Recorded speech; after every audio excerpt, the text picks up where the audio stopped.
Well, well. Looks like we did it. Can somebody check the stream, make sure that everybody can hear me out there?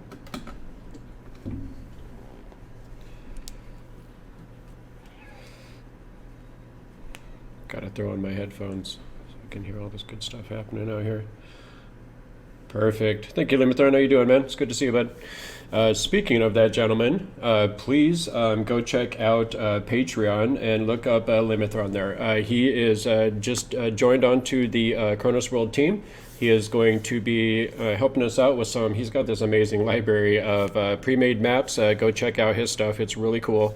And we're going to be starting to implement some of that stuff over on the Saltmarsh campaign. Definitely excited to get to use some of that stuff and give it a little upgrade to that campaign there. So definitely, yeah, definitely do that. His stuff is super awesome. Anybody else that might be interested in doing some kind of a sponsorship thing, please go ahead and reach out to me at kronosworldgame@gmail.com or through Discord or any of the other services. Definitely like to work out cool win-win situations and kind of help each other grow at the same time. So definitely happy to have Limithron on board. Absolutely. As far as the rest of any kind of news sort of things, we got a lot of stuff in the works going on. We are going to be making a move over to another VTT here pretty soon, and we'll talk more about that as that unrolls probably on Thursday. But definitely excited for that move there. There's going to be a lot of really cool features that'll come up from the use of this this new system that's kind of come around in the last month or so. Those of you in the know probably already know what I'm talking about, but it's definitely going to be cool. So please come check that out. Come check out the Discord. Someone will probably blast out that, social media link here in a second, hopefully. Please go check out all of the social medias and subscribe, follow, and all of those kind of things. All of those kind of things are awesome, and it's cool. It's cool to see everybody kind of clicking those buttons out there. Hopefully we'll be getting everything caught up on the YouTubes here, so we'll be able to catch that Saltmarsh episode here real soon. But we are doing the Fireside Tales tonight. I am excited to get back into this campaign. This will be week 2 with this brand new team here in season 2. And yeah, let's go ahead and jump right on over there. And we'll get started here tonight. So, here we are. Look at all these beautiful faces. Let's go ahead and go around real quick. Everybody introduce... Yeah, Gibbs, you're awesome. Thanks for the bits. Look at you. I'm going to give you an emoji. You like them apples. So that is quite the donation there, and I'm believing that that's going to give some inspiration to our friends here. This team, you guys have a ton of inspiration. You should really start using those things. I'm just going to use it for every attack now. Just every attack. Let me see. Until somebody stops me. Can I use it to summon a whole lot of pixies with polymorph and to make people fail saving throws? Asking for a friend. Pixies specifically. Okay, maybe not till next level. Fine. I feel like there's going to be a sudden abundance of pixies in this campaign from here on forward. I read every single book I come across in history checks on every single book. All of them. I'm going to read every single one. We're going to be taking 8-hour book breaks constantly. I feel like you guys are all taking me in a whole new world. Don't new fantastic point of view. Don't sue any of us for any of those previous statements. You do not wish to sue us, Disney. You don't. All right. So, what did you want to donate to this fine team of folks here with those bits? Gibbs, go ahead and text that in the chat, and we will cover that when we get to that. So, let's actually go ahead and go around here. I'm getting distracted. Go ahead and go around real quick. We'll talk to these players. We'll get a quick introduction for all of our players, and then we will jump right into the thing. Go ahead and start with Brasnic here. Who are you? Who are you, sir? Hey, I'm Quentin. I play Brasnic. I'm a he/him, and so is Brasnic. I'm our dwarven arcane trickster. And I don't trust doorways very much, at all. Pretty much at all. There's scary things that happen in doorways. It's not just what lies beyond the doorway; it's the doorway itself. If there is a door, it's all trapped. It's all a lie. It's all trapped. That's what it.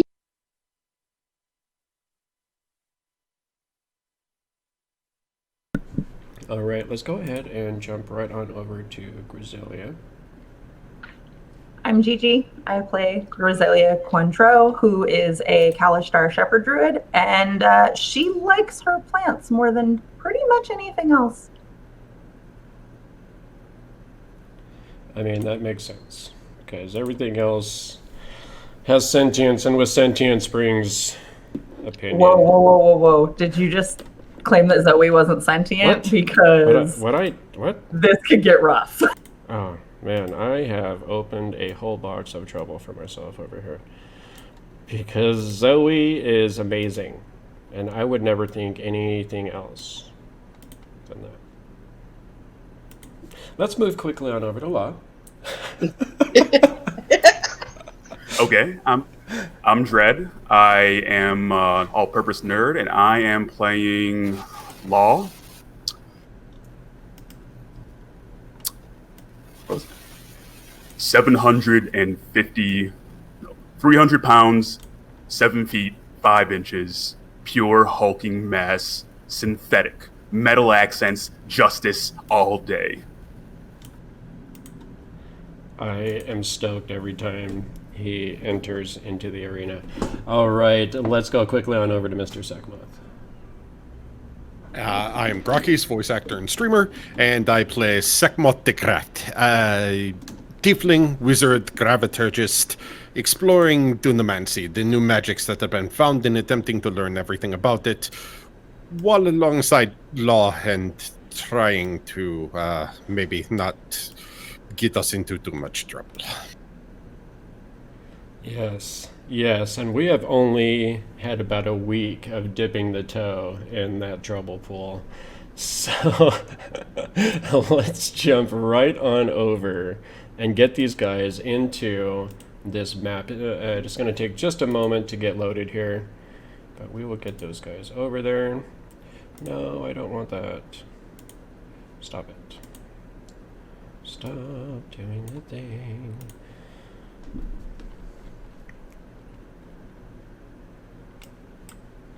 Secrets. All of you see secrets that you don't need to see. All right. So, have you guys found yourselves? And I don't mean that existentially. The answer is no, regardless. The answer is no, either way. All right, let me do one of these shift pings here for you. Should get everybody in place. Did that work? Yes. All right, so where last we had left off, we had been hanging out here with Kyla. And you guys had started a little bit of a combat scenario, but during the course of that, Grisellia had heard these creatures kind of talking and crying out to each other, asking for assistance, and showing this sentience that she hadn't expected. Perhaps the party didn't expect from these creatures. And quickly making this known to the rest of the party, she was able to get them to kind of back off from the initial aggression and kind of take some defensive stances around the perimeter of this chamber that they have found themselves in. Seems to be covered in about 4 or 5 inches of extremely slippery silt, and that just seems to be kind of covering the floor and leading down this stairway where Zig Zag is standing. And that is going to be kind of where we pick up for the evening. And we are not in combat anymore, but Law is definitely in a kind of a defensive position, standing in front of Seckmoth to the east door, close to the Awakened Shrub and Brasnic over by Jot there. Where did Grisellia go? I think Seckmoth and I are in the same spot because I see me right behind Law. Aha. That's right. You moved me in because the hallway didn't let me see. It's true. So we're going to go ahead and pick up there in this chamber. And you kind of see, as you start off, you see these two crayfish kind of, one of them, the one on the right here, seems to be kind of, just kind of tending to this wound that he was given by Brasnic. And the other one seems to be kind of tentatively prodding at the corpse of this tribesman laying on the floor.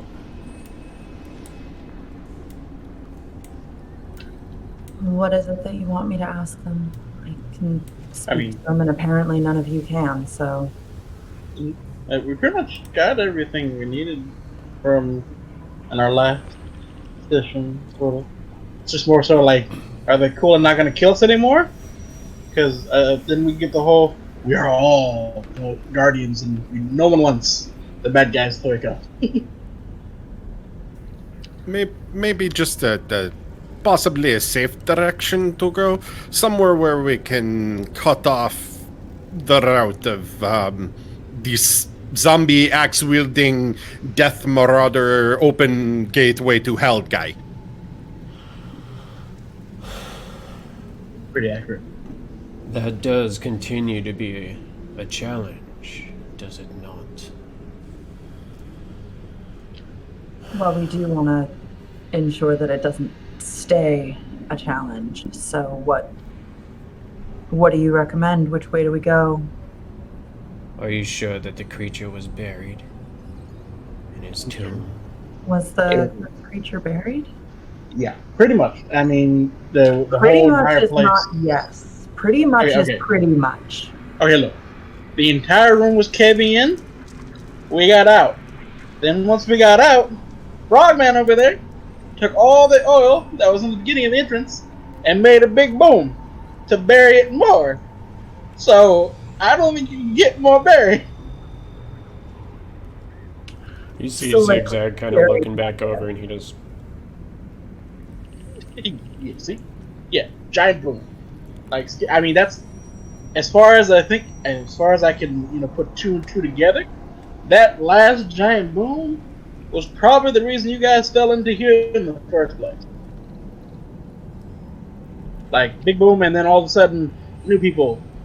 So yeah, I don't think you can get much more buried.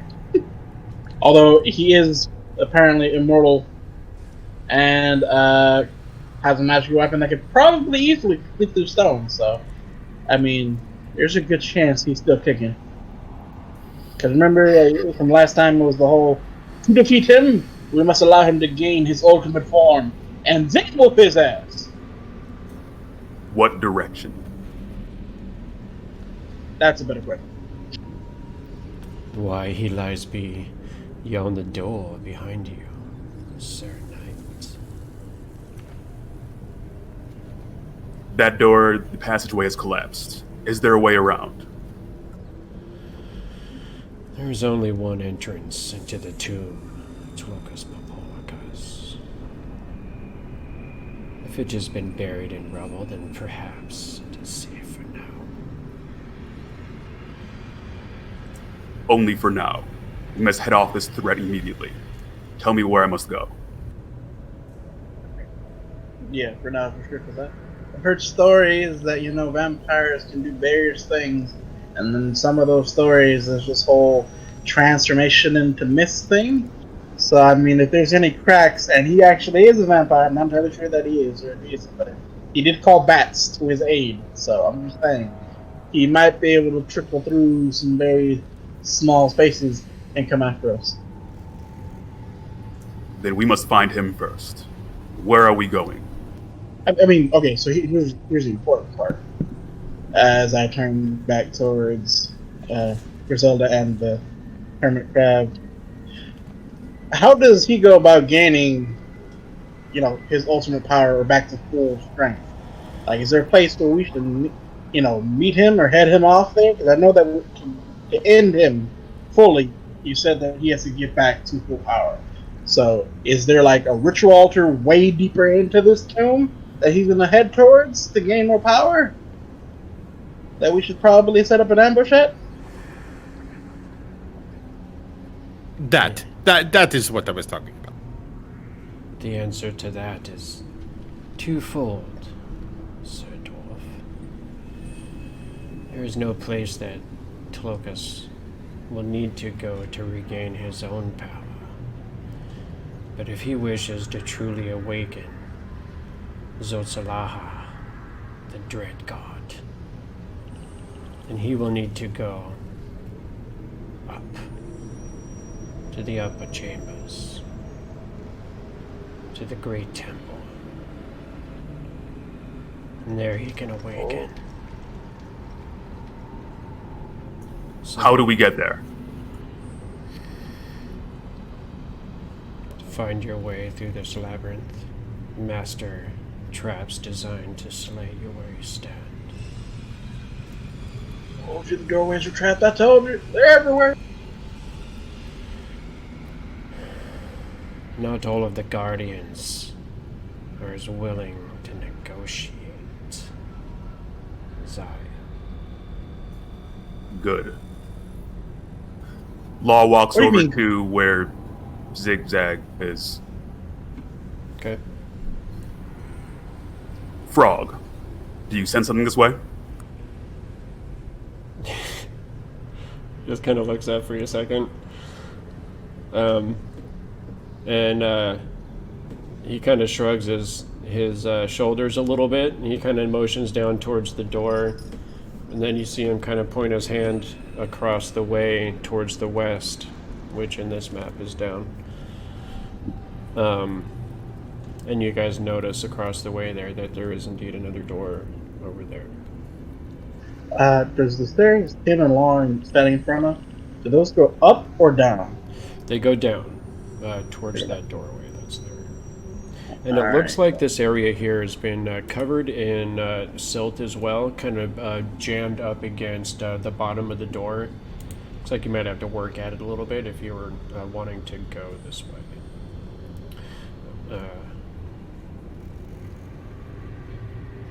Did you guys have a preference? Is there any way to anticipate any of the traps, any sort of symbology or imagery we should look for? Anything to let us know what we're going up against, maybe before we're already against it? I know that's called Maker's Mark.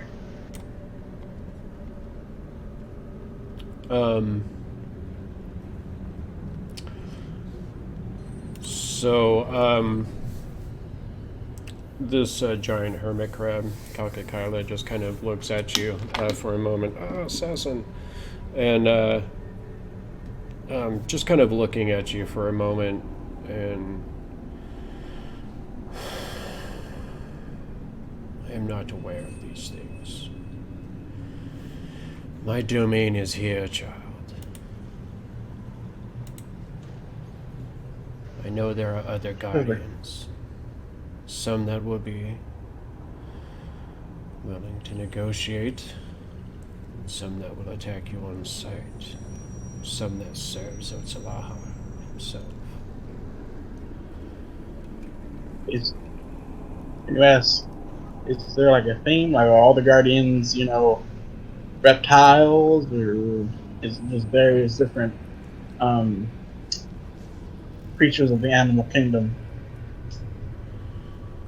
The Omen people worshipped many creatures, such as myself. As the godlike beings we are, of course. Since, because Grisella's translating all this, right? I can actually respond. Yeah. Yeah, you guys can just respond. Since all our goals, since everybody in this room's goals align, a godly being, can we get a blessing? That's a thing, right? From clerics and the gods, a blessing, help ease the passage. I mean, we did bring you lovely fish and tribesmen. I try to make sure I don't look at law.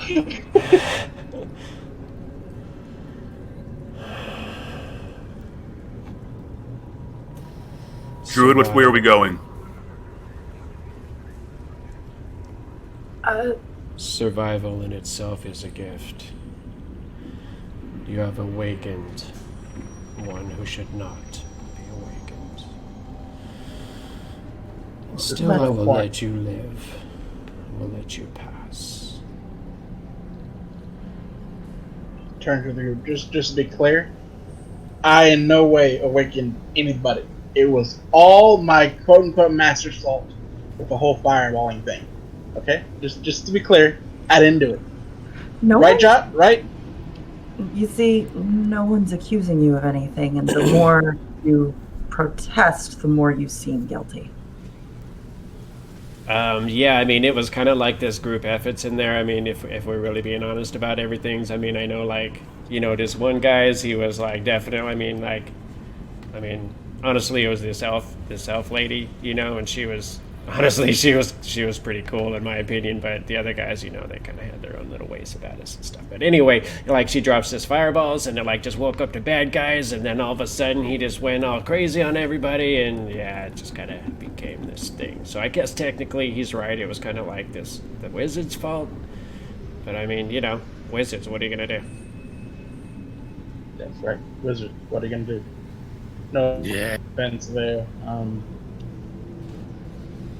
So, we go past. But to go back to law, we should probably go west because we want to go to the temple. Remember, so we want to go up. Those stairs lead downwards. That seems a bit, you know, against the grain. If you want to go downwards and we're trying to go up. Understood. Let's go. You see Zig Zag kind of look over at you as you're going through your explanation there, and he just kind of nods his head a little bit, and then kind of motions towards the door to the west as well. Starts hopping across the room. Take a look, see if there's a door. Is it trapped? Do I have to be afraid of blades popping out of nowhere and skewering the poor Brasnic? Well, I mean, you probably always have to be afraid of that. It's a constant fear, okay? Is this giant snake still here? Yes, giant snake is up for an hour. No. Concentration. Jot does not land next to it. Because he doesn't want to be a little closet snake. Okay. All right. So, go ahead and move your tokens around as you feel the need. Go ahead and roll that investigation check. Investigation. 19. That is a 19. Look at you. All right. That's definitely going to be good enough. And let me see.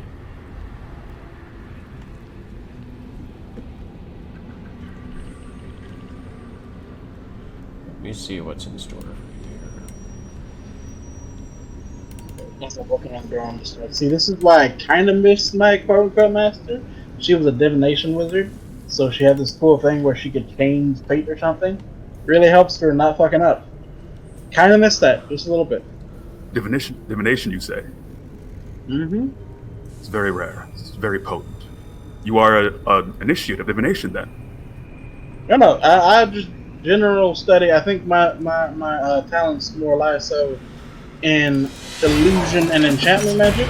Although I can kind of sort of, because of the whole wizard thing. If I find scrolls of people, I can find other people, you know, add to my repertoire. But honestly, I think just maybe because of the fact that I'm kind of, you know, sneaky person, a rogue. Yeah, roguish. I'm gonna go with roguish. For some roguish, I currently lean more towards enchantment and illusion. A multi-field initiate. Impressive. And, Yeah. Hey, what did he just call you right then? I mean, was that like fighting words right there?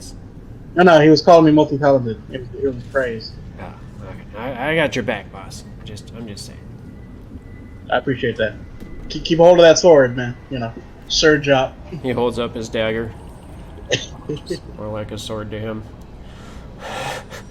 Okay, so you don't find this doorway to be locked, sir. Alright, let's get to work opening and scooping stuff out the way and all that stuff. Okay. This one, let's see.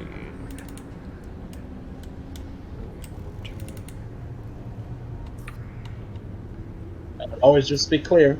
I both have gloves on, and I'm not stepping through the door. I'm just opening it.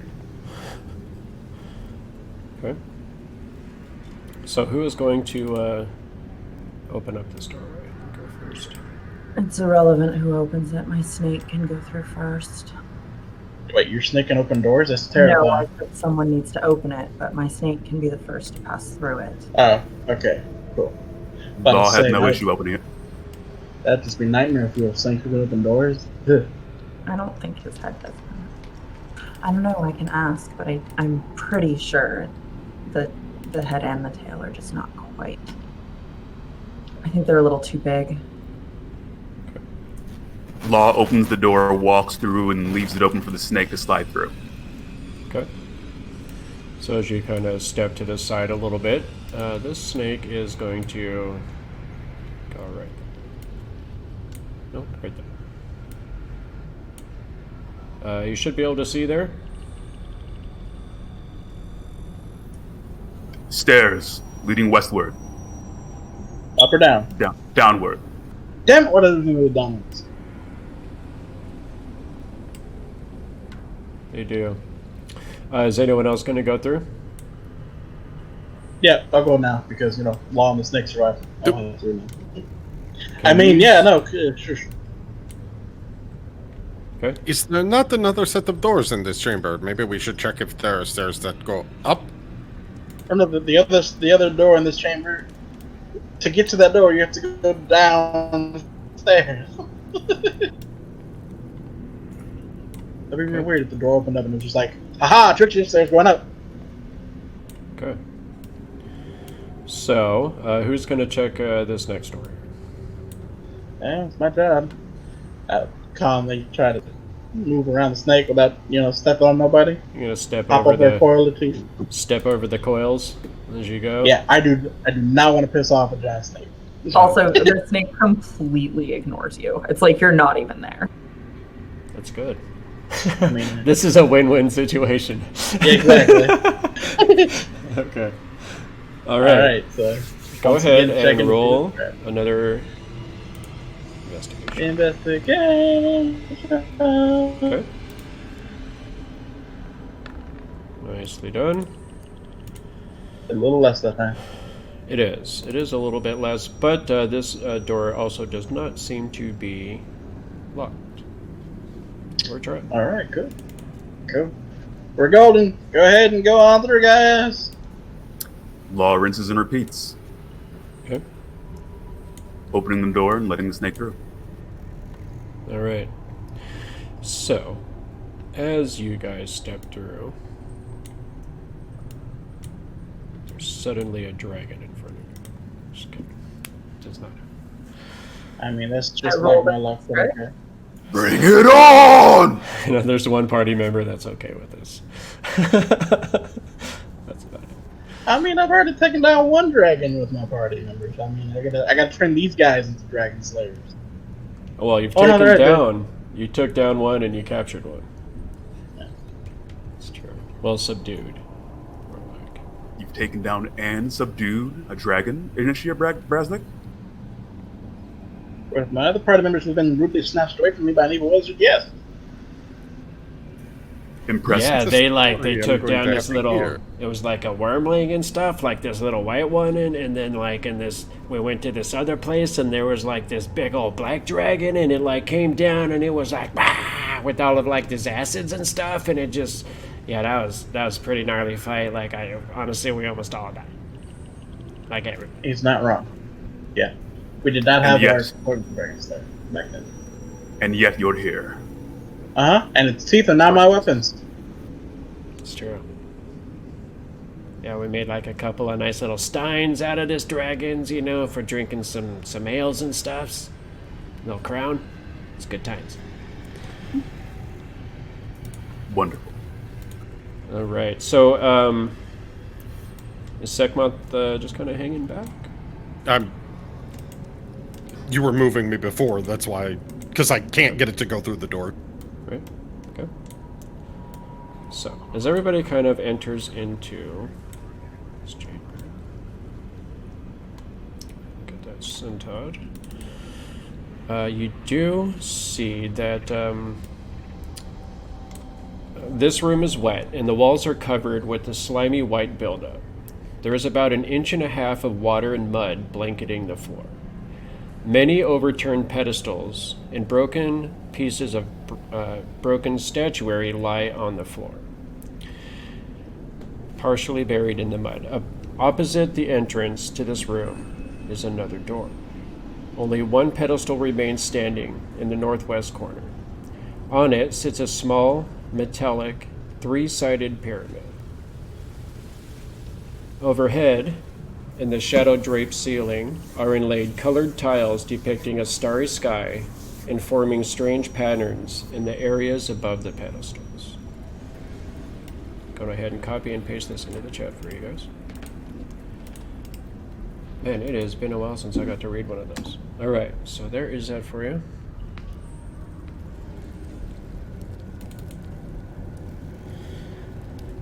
So, what do we think?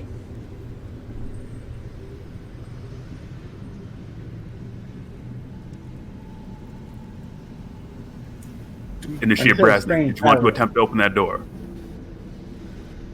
I want to see the pedestal before I open the door. Very well. The west is south on this map, right? Yes, sir. Yes.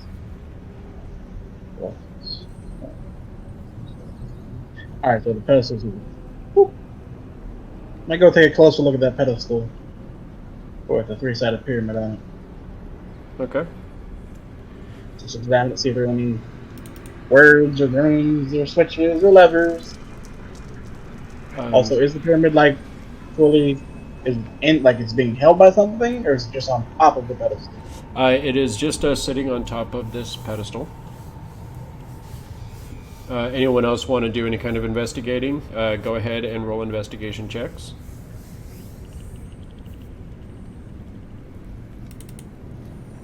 Yes. I'm going to check one of the pedestals that's buried in the silt without touching.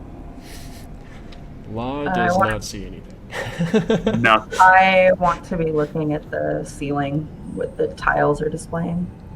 Okay. All right, and let's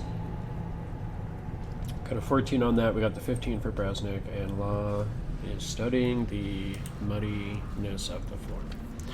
Perfect. Law's just stamping his feet up and down, hearing the slosh and not really understanding the sensation.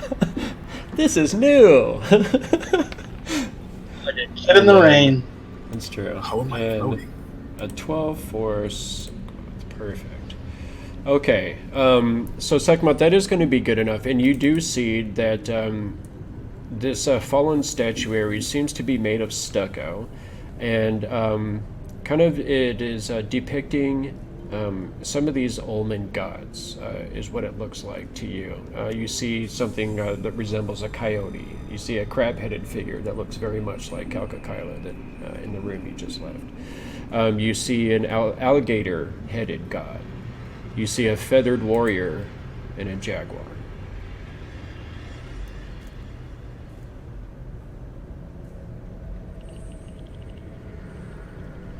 Push to talk, sir. I was looking for a pen because I was going to write it. Coyote, Kalkakyla, alligator, and jackal and the reward. Not jackal, but jackal. Coyote, crab-headed figure, an alligator-headed god, a feathered warrior, and a jaguar. Jaguar warrior, just straight up jaguar. Just a jaguar. Alright.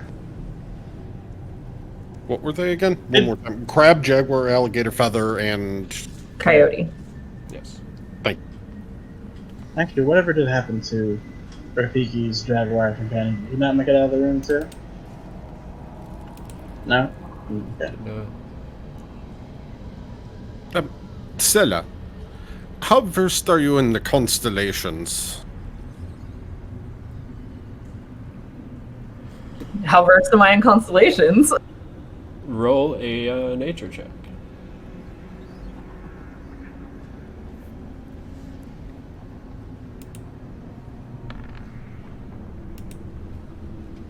Okay. So you have studied the stars a little bit. It hasn't really been your focus of study. You can tell that these patterns seem to be strange. You're not really sure what exactly they are. If they were the constellations that you know, perhaps they've been changed over time, in the course of travel of stars and things like that, but you don't really recognize what these might be or what these might be. You do, however, notice something on the western part of the ceiling. You see this dark patch, and as you're kind of taking a closer note of it, you see this kind of got this glistening light reflection thing going on.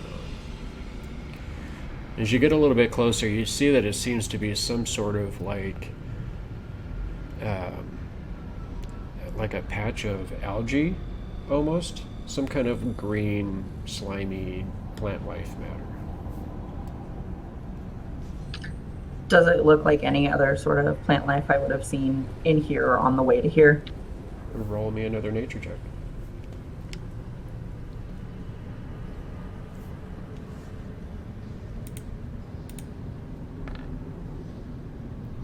That's better.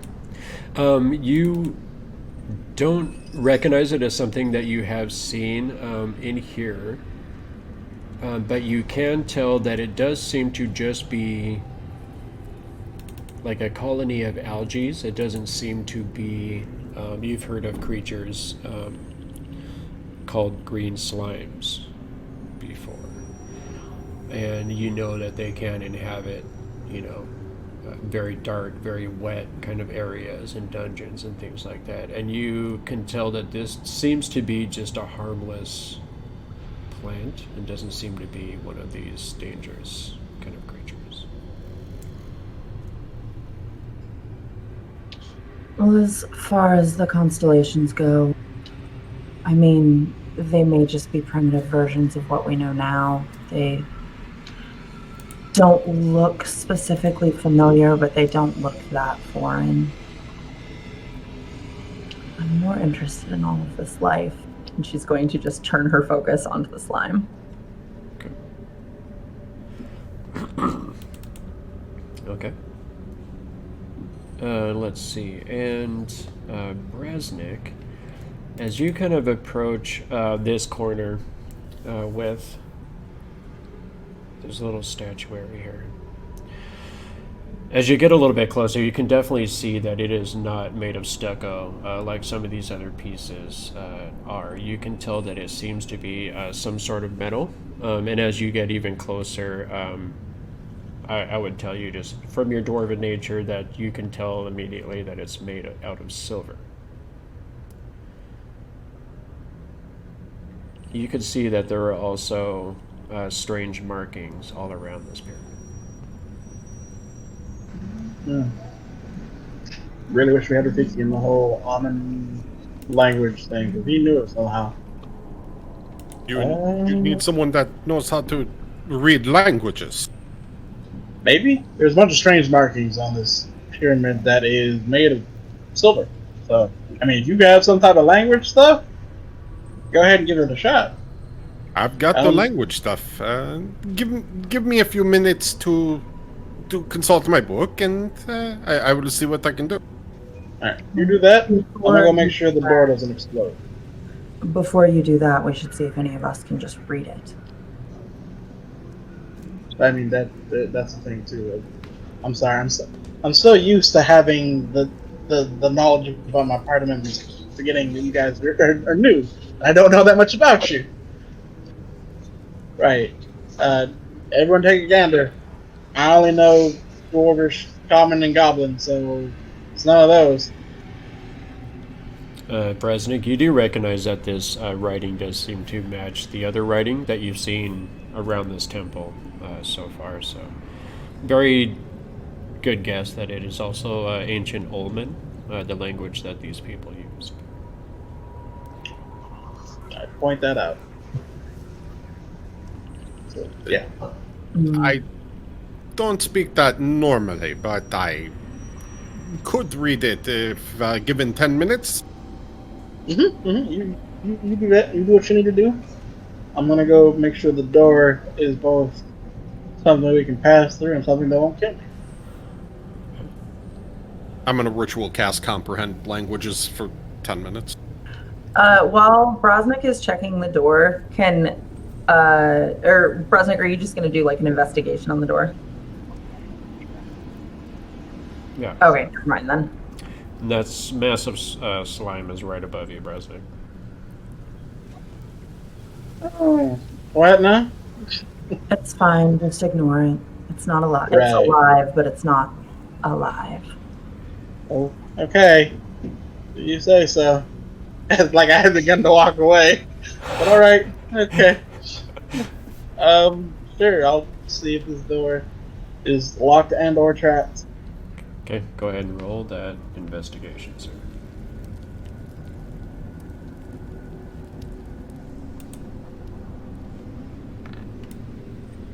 There's that.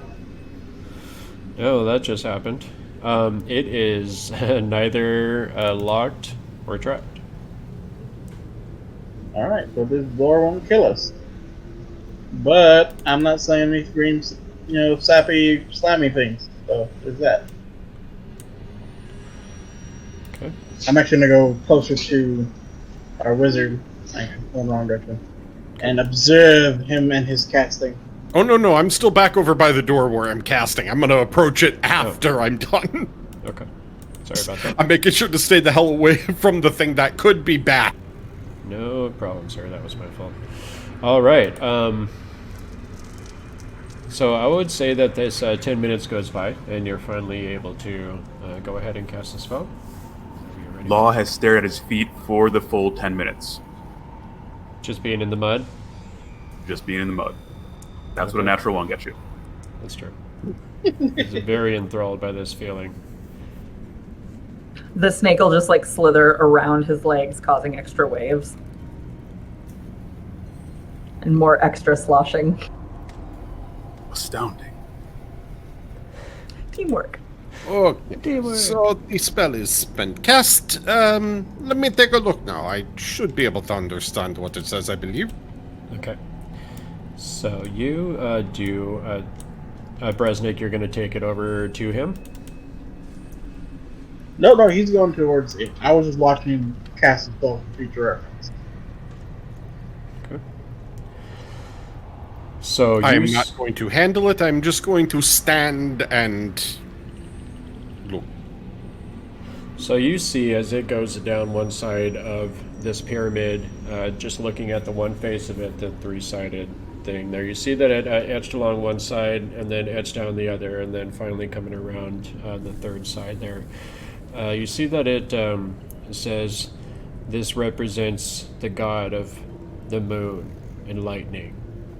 And that's on the first two sides. And then on the third side, the part that sits on the bottom, it says Apoke Tekel.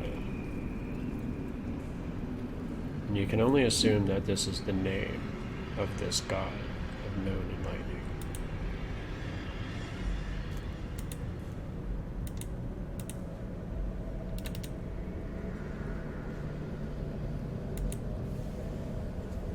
With your Dwarven eye, you would assume that this thing's probably worth about 5 gold pieces, just from the weight of the silver. Well, it appears to be something denoting the god of moon and lightning. Apoketel, I believe you said. Apoketel. T-E-L. Apoketel. Yes. Apoketel. I poke and tell. Okay. Maybe don't poke a poke. Somebody had to say it. The word lightning.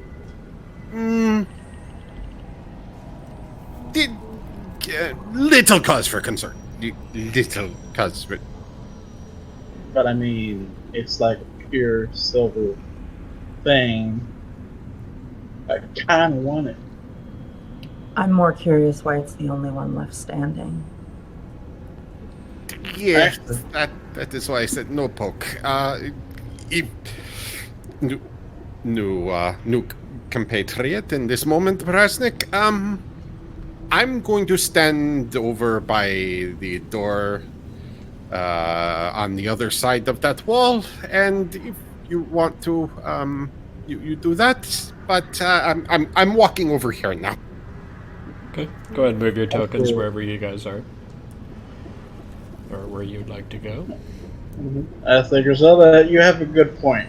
Looking at the rubble and everything, can we tell anything about how they were destroyed? Like, are there scorch marks, blade cuts, or is it just like smashed, like got hit by a hammer? Can we tell any of that?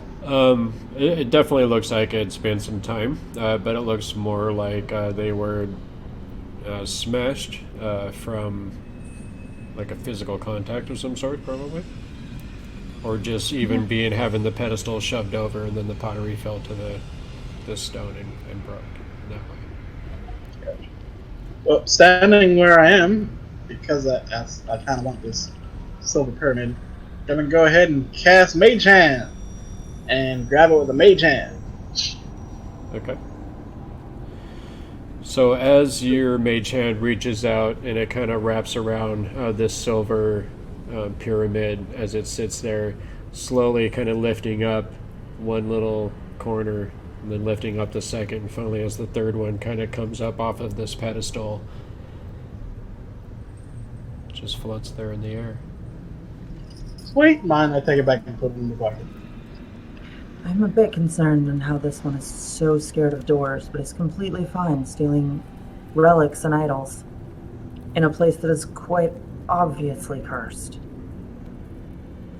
Yeah, I boss. mean, you gotta draw the line somewhere. Yeah, boss. I think she's like watching you and stuff. I'm just saying you might want to watch out for this one. So I'm just saying there, boss. Yeah, that's why you got the sword. She tries to nibble on me, you stab her. Oh yeah, I'm ready. I got you, boss. Don't worry. Sure. Alright, so that door is okay. So, I mean, you guys want to go through it? Feel free. Oh, we have an open door. Huh? Yeah. What? What's happening? What are we doing?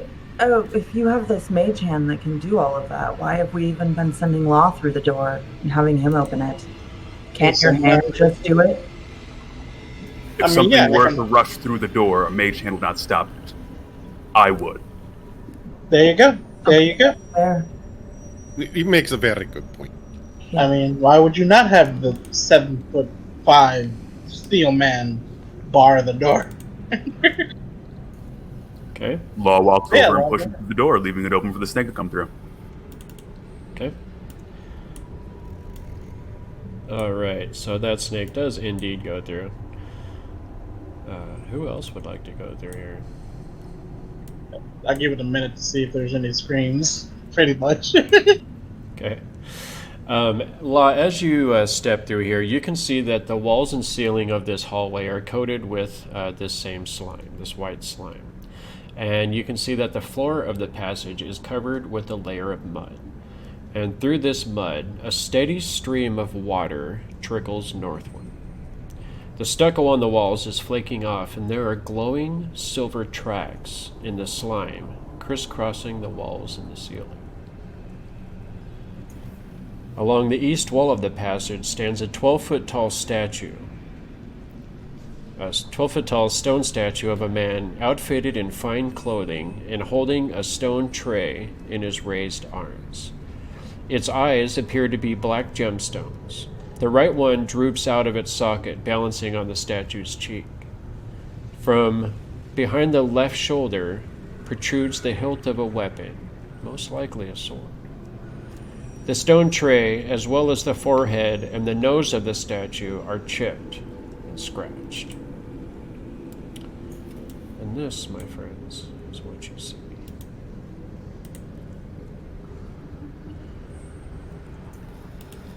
I see no immediate threats. Just some slime on the walls and this fascinating mud still covering the floor. Oh, now I can through the door. Okay. I'm gonna head into the passage, and as soon as I see the silver markings, I want to take a look and see if there's an arcane nature to those. Okay. Should I roll Arcana? Yeah, go ahead and roll Arcana for that. What about the rest of you? Seckmoth, when you get a moment, investigate this statue. He's looking at the walls. Give me a moment. I'm taking a look at the silver threads on the floor for... You see these silver markings seem to be all along the walls and the ceiling. Natural 20, so 27. Yeah. These definitely don't seem to be arcane in nature. In fact, they seem to be more like trails, like slime trails.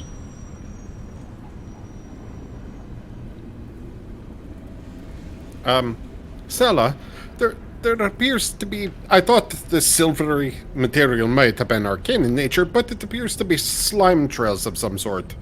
Do you have any knowledge in your time with nature? Maybe with slime things? There are some creatures I know of that Go ahead do and roll that like- nature check. Ouch.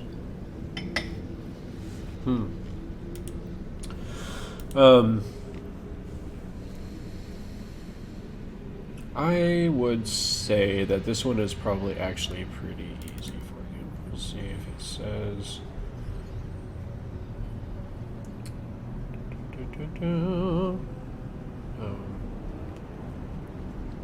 There isn't a DC on this, and I would say that this one is pretty easy. You can tell that these seem to be almost like some sort of slug trails or something that would be left behind by a snail after it's passed. It's definitely some sort of sluggish snail, but at this size. This isn't something small. Am I able to say, like, grab, like, a sample of the slime to just, like, have? Yeah. It is on top of this other substance, and it's this white caustic lime-like substance. Can I roll an investigation to look at that substance, or? Yeah, go ahead and roll a nature check on that as well. Better. God, what is with my rolls? My nature, your druid has no ability to understand nature, guys. Sorry.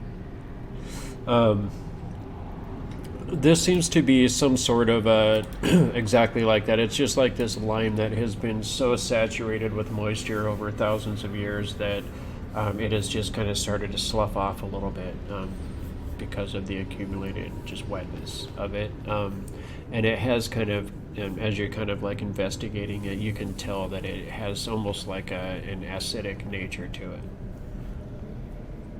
Like if you were to rest up against this wall for too long, if your clothes were to get saturated by this for too long, it could start to rot them away. Does it look like that like rot thing has anything to do with the snail trail, or is it just separate of it? It just seems to, that's an effect that's happening to the wall over time, and these snail trails just seem to be on top of that. Try to avoid touching the walls. This isn't the friendliest material, and it could severely damage your exoskeleton. I'm not sure What is that? underneath that. It could damage the metal of you. Understood. So, about those gems and those eyes, right? Well, Brasnic, you mentioned being of a more roguish nature, yeah? Mm-hmm. So you have experience with traps, locks, these sorts of things. How about experience with traps of a more magical nature? Getting better at those. That was the entire reason I started to study with Mara. Because, there's a certain little goblin that kind of sort of who like to trigger magical traps somewhat, a little bit too often. Well, how about I take a look at the statue for any signs of possible triggers of a magical nature? You look for physical triggers before the hand, and if we see nothing, then, well, gem's a gem. That's okay.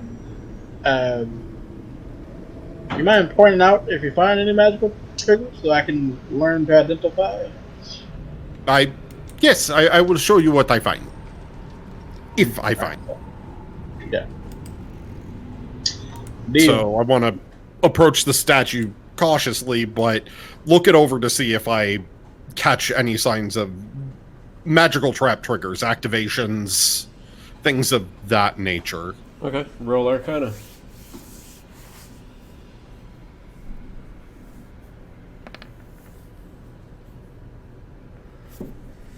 Forgot I have to. For some reason, my 3D dice doesn't actually show what is the real result It's there. a So 10. 10. You don't really see anything that seems to be any kind of a magical trigger. Nothing appears to be magical in nature or trigger on these things, so that's all clear. Alright, time to look for the more mundane. Okay, gonna roll an investigation.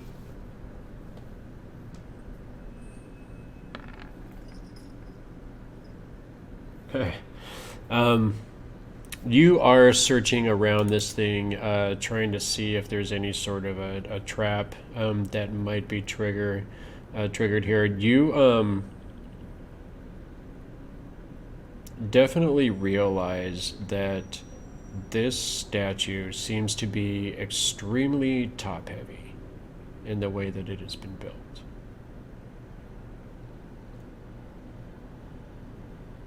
That's strange. Why would a statue be top-heavy? And as you are looking a little bit closer with that 27, and your dwarven knowledge and stone cutting, you can tell that the seam where the statue meets up against the wall seems to be almost too perfect in the way that it nestles up against the wall. Like it was crafted to be there. Down for some prying. Can I send in the snake to just like head bonk it? Just like bonk the statue from the side? Sure. See if it dislodges from that spot or anything like that. Okay. So your snake kind of slithers in as it kind of goes in and it just kind of gives it a quick little strike. Do you communicate with the creatures when you summon them? I think so, because they're technically just like entities I've summoned and then they just disappear. It's not like they die or anything. Okay. Do they talk back to you? I don't remember. You have speak with small beasts, right? Or something like that? I have speak with beasts, yeah, and then they obey any verbal commands I issue. So all I have to do is tell him to do it. Okay. But they don't communicate back outside of their... It doesn't say specifically in the spell, but because I can communicate with beasts, maybe? I'm going to go with DM call on that one. As far as I know, with that specific ability from Deckard, it's like with the Triton's ability, so where you can give them verbal commands and they understand, but when it comes to them talking to you, it's more like you can understand their intentions. Like they can't physically say, "Hey, blah blah blah blah blah blah." More it's like you get images and feelings, and you can just interpret what they mean. Okay. So what do you give? What command do you give this snake? Trying to come up with a better word than bonk it, because that doesn't make any sense at all. Kitty poops. I'm going to tell it to try and knock down the statue. Okay. And one last thing for Brasnic, as a part of that 27, you did notice that the sword that was in the sheath on the back of this statue doesn't look like it's made out of the same materials. And as the snake comes in to kind of strike out at this statue, it hits against the side, and then it starts to kind of wrap around the base of it, trying to struggle with the statue. And you see that this gem that's kind of resting on the cheek of the statue kind of like shakes a little bit from the impact, and then as it kind of struggles with the statue, it just kind of slowly, very slowly rolls off the cheek. Ting, ting, ting, ting, ting. Rolls across this stone tray that the statue is holding, and then falls to the stone below. I don't see anything else happen as of yet. Did you say the eye fell to the stone below? Mm-hmm. Can I try to catch it before it falls down? Yeah, you're standing right there. Sure. Go ahead and roll a dex check. Or acrobatics. Is that sleight of hand or acrobatics? Acrobatics.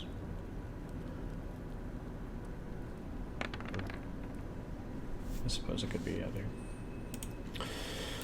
either. Okay. I would say that's probably enough. You were standing right there. That's cool. So as that kind of ting onto the tray, you just kind of get your hand out enough as it rolls across the tray and then finally rolls down towards the floor. You're able to get your hand underneath it in time. There's no other effect besides it resting in your palm. Seckmoth, you said there was no magic in this. I said I didn't notice anything of an arcane nature on the statue, but I didn't inspect the gem directly very closely. I was looking more to see if the statue might, come alive and try to kill us with the sword. Is that what happened to me? Am I a statue, Seckmoth? You must tell me. I don't know. That is part of what we're looking into. I mean, I was kind of wondering that myself. So, you're pretty cool over there, big guy. Thank you.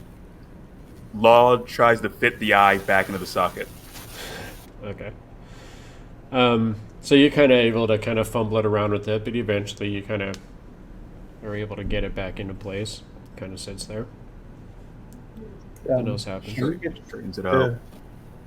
the snake to move now? Oh, did you want me to just call him back? Yeah, I think I can finagle it open, because I think this whole scene thing is not exactly kosher.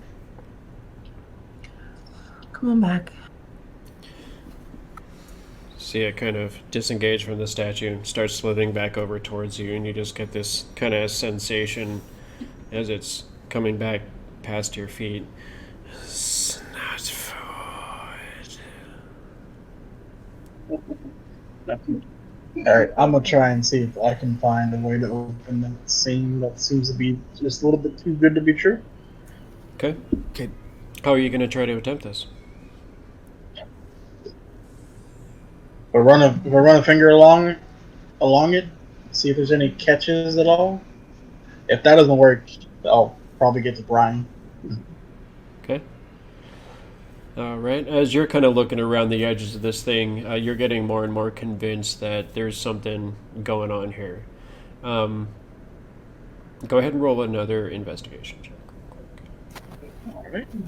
Can Law inspect that sword closely to see if it's viable as a weapon? Go ahead and roll an investigation check. Okay, this is sort of important. Can I use my D6 to increase that 11? Go ahead and roll it. You guys have 32 inspirations, so anytime you want to make use of those. Oh yeah, burn. Wow. That's what you So, get yeah. for using inspiration. That's what happens when I use personal inspiration. Just saying. You guys have a bunch of those. You could be using those, getting advantage. So is the inspiration adding d6s and things, or is it using giving us advantage? No, Brasnic had a d6 all on his own, and he just used that to try and affect his dice roll, which you can use on any dice roll, whether it be rolling for hit points or whatever else the case may be. He chose to use it to add to this dice roll, sadly only rolling the 1 there. But the inspirations are just straight up for advantage. Anytime that you want to get an advantage on a roll, ask your team members if it's okay if you want to use one of those inspiration points, and if they say yeah, then go for it. I have a ledger over here where I'm keeping a tally. I mean, since we have it, could I use it? Because 12 sucks.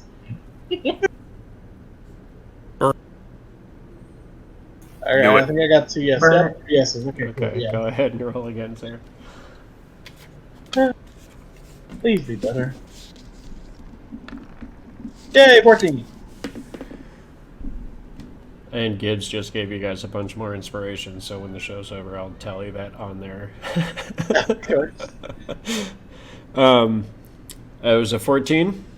That's better. Mm-hmm. So we are going to say that that is going to be good enough. You do think, so Law, in your investigation, you looking at this sword, it does actually look like this sword is actually kind of sitting in a sheath, by all appearances.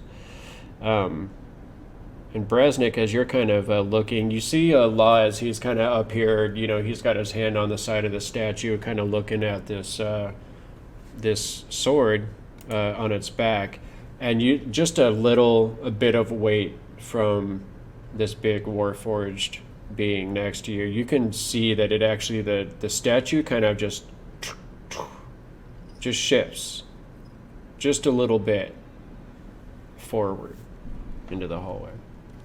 Ooh. And then rest back into place. Hey, Law Buddy? Yes, Initiate Brasnic. Can we just call me Brasnic? Of course, Initiate Brasnic. Okay, whatever. I think the statue moves forward. Like, if you could give it a good old heave-ho and tug it out of its place, you might be able to move it forward. And I think there may be like a secret compartment or something underneath it. Understood. I'll give it a shot. Let me give it a little bit of assistance with that, and I'm going to touch the side of the statue and alter its gravity to make it reduced weight. Okay.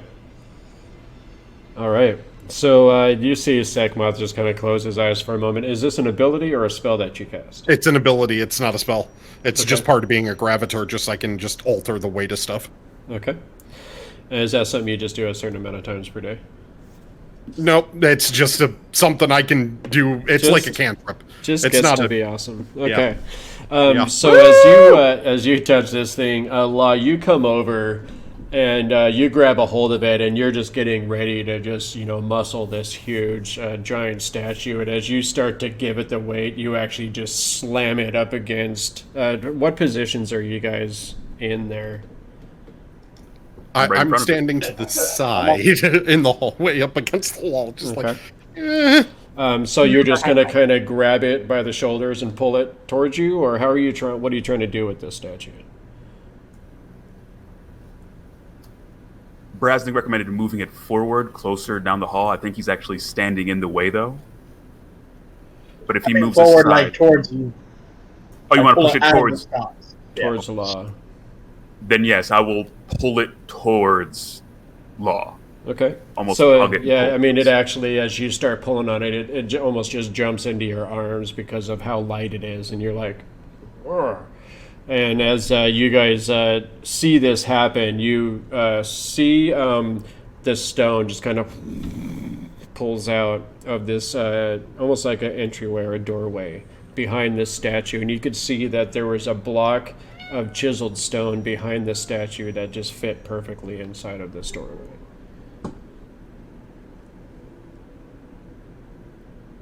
But secret door? Brasnic, is this a secret door? Sure. Or cache. It's either a door or a cache. And then the stone is still there? Secret door? Which stone? The gems? No, I'm saying when we pulled the statue out, so there was a chiseled piece of stone. That was like on the back of the statue. So like there was like a section that sat out from the back of the statue that was just chiseled perfectly square to fit inside of this doorway. Oh, okay. Well, let's take a peek inside.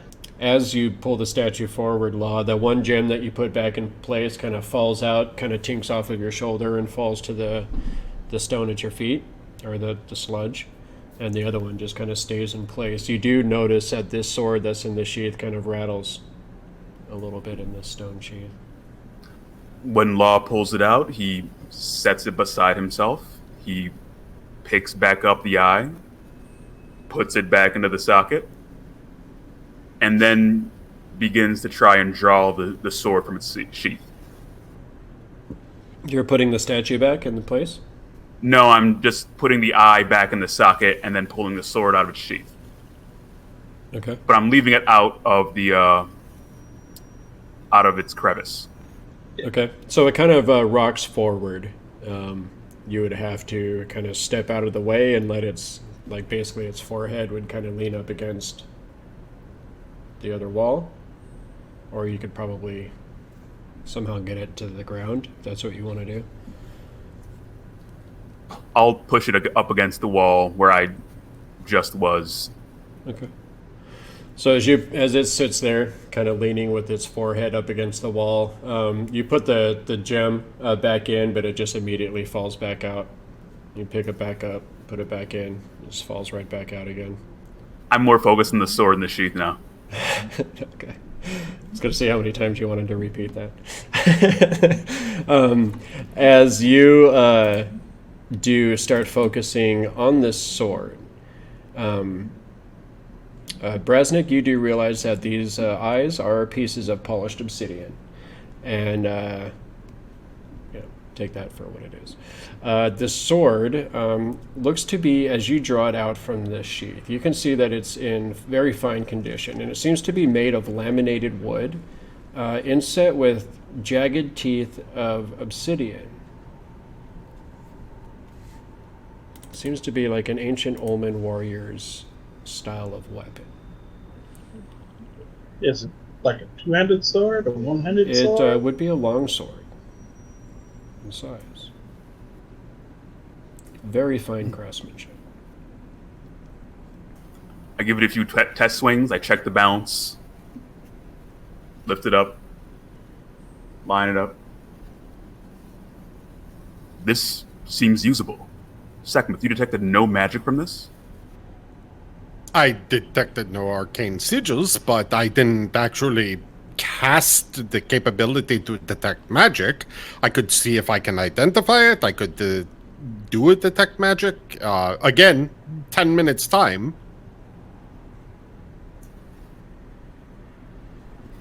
Do we have 10 minutes to spare? I mean, we're sort of going at our own pace right now, but I mean, the longest... Except for you, the longer we stay here, the worse trouble. The rest of us actually have to breathe. We are also giving him time to make it to the top the longer we take.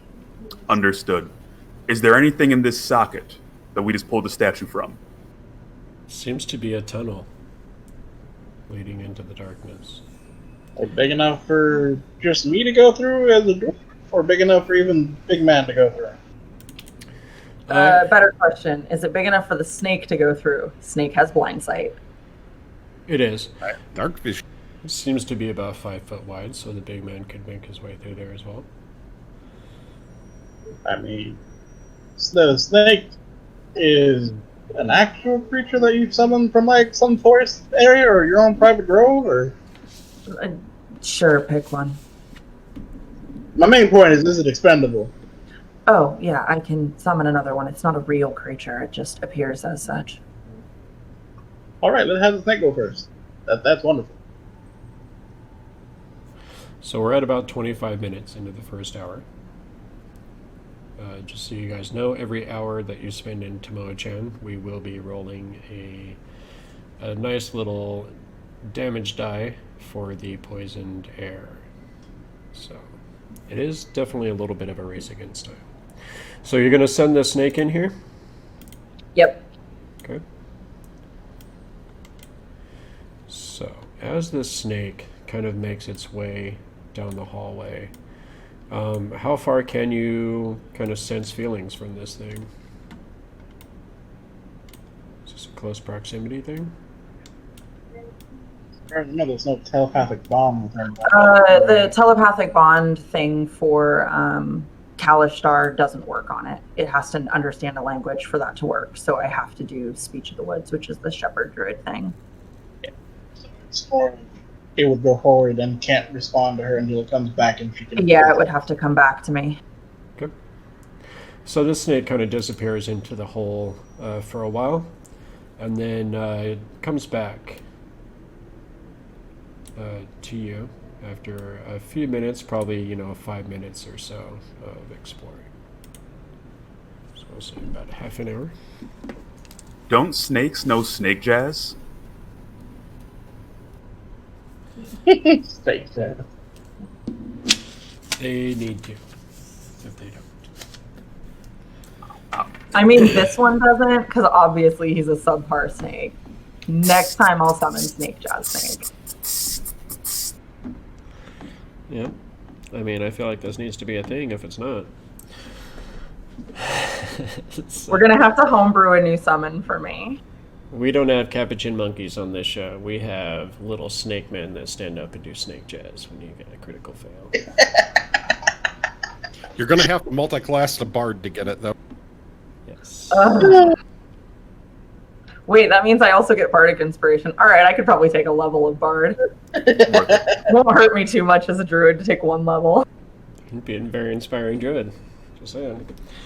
All Druid right. only inspires Zoe, let's be real. Awakened Shrub gets all the buffs. Zoe is already inspired by you. So, the snake does come back, and as it kind of pokes its head out from this tunnel, the only thing that you sense from it, it just kind of looks over toward you and just says, "No food."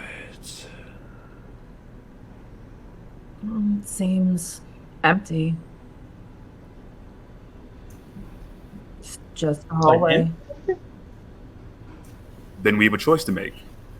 Do we take the door to the north, or do we take this tunnel to the east? I love the hallway because I don't think a snake gives a shit about shiny objects.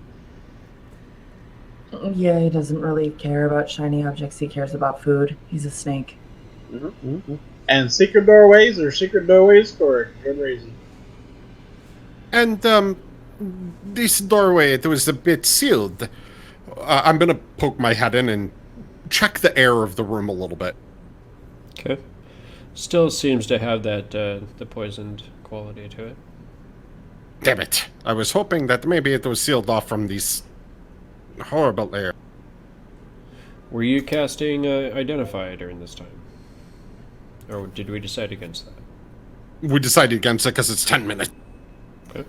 Law picks up the statue, walks it over to the corner, places it so it leans its back into the corner. He picks up the eye, puts it back in the socket, pats it on the chest, nods, and starts making his way down the tunnel. I'm like 10 feet behind Law. All right. Brasnic, as you're disappearing into the hallway out of the corner of your eye, you kind of suddenly see Jot appear next to this statue, and you see he's got his dagger, and he's trying to pry out this eye that's still affixed into the statue. Me and him are just on the same wavelength. I'm kind of really proud. I gotta find the five familiar spell so we can just be bonded for sure. Okay. All right. Just like down the hallway, it's like Gotta good job, take our Joe. look after. He's looking for a new master. All right. So, this snake. Are you sending the snake back down again? Yeah, we'll be behind him. Or at least behind Law, behind the snake. Okay. Who was going to go after Brasnic? I'll go in next. Okay. And then Jot will bring up the rear. See him just kind of smiling smugly to himself. Does Okay. anyone require a torch or some sort of light source for vision? I'm good. I wouldn't mind it. Can you see anything at all, Grisellia? No, she has no dark vision. Okay. Yeah, so if you want to have any kind of vision at all, you're definitely going to want to light a torch or create a light source of some kind. Oh, I stock dark vision. I'll just cast it on myself. I'm fine. Okay. Understood. Proceeding. You're going to do that now? Yeah, it's just a one action cast. Okay. I'm just going to give you dark vision real quick. You should already have dark vision. I do. I lost my snake though. He's up here. Oh, okay, cool. There you go. Okay. See Zig Zag kind of hanging back a little bit, and then he suddenly starts hopping forward, kind of going around legs. Catches up with the snake man. Or, it's not a snake man. Okay, so you, as you guys get a little bit further on, you do see that this snake kind of disappears through this doorway. And you can see that the water beads collect upon the walls of this narrow passage, and the floor is cold and damp. And it's a low ceiling. It's only about 5 feet tall, so you guys are definitely having to kind of crouch down and kind of, especially Law, you're just kind of clawing your way through this thing as you're kind of crouched down in this 5 foot height. Cramped. So as you get to the northern entrance of this passage, you can see that there's a block of stone mounted on a central pivot, and it seems like it has been partially wedged open by accumulated debris.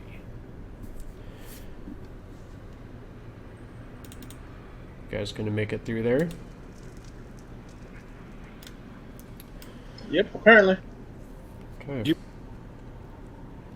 Is this the block of stone you've mentioned? That would be right here, and this is the door that's just seems to be kind of propped open a little bit by the collected debris here. Just across the way here, you see this door ahead of you, and let's see.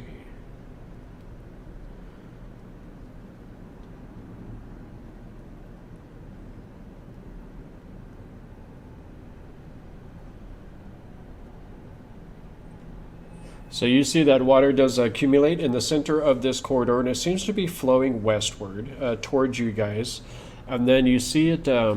There's a stone block in the north, where this corridor turns to the north, and then the flow of the water seems to follow that. And then it goes under a door made of bronze-bound wood. And the door has a handle with a keyhole. You said the door is propped open slightly. The door that you just came through here is propped open slightly. This one seems to be closed. It's made of wood and bronze, and it's got a keyhole in it. Initiate Brasnic. Yep. I know my Is job. that- I got you. Come over, check see if the door is trapped and or locked. Okay. Go ahead and roll that investigation, sir. 19 this time. 19. You can tell that this door does seem to be locked, but it is not trapped. Gonna go ahead and reach into one of my lovely dimensional pockets on my belt and pull out my old oil skin filled with lock tools. Which I believe are adamantine plus fun thieves tools. So shiny and stuff, really hard to break. And try to go ahead and make my way into this locked door, because nowhere locked is safe from a locksmith. Thieves tool, right? Yep.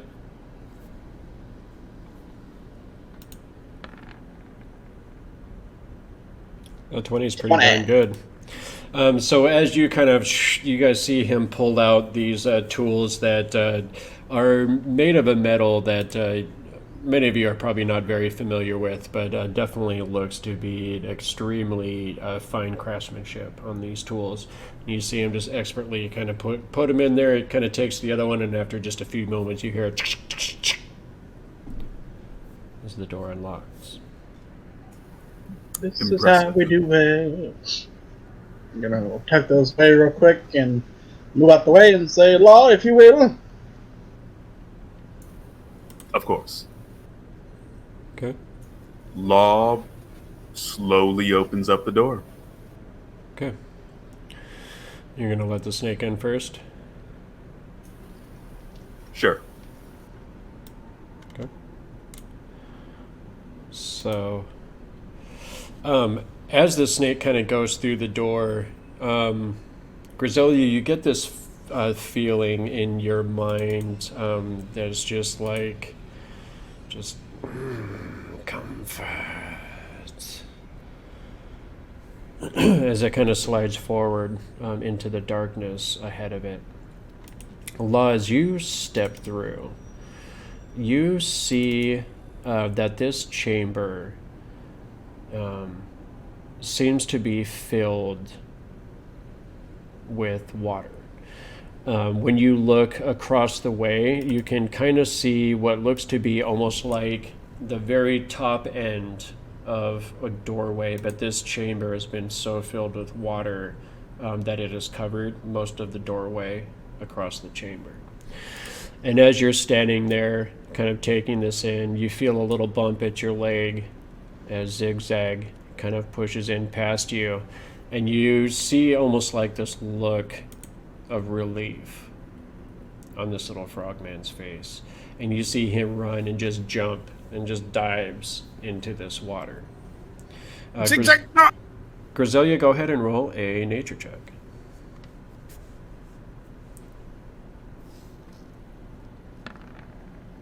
Oh, that's good. Okay.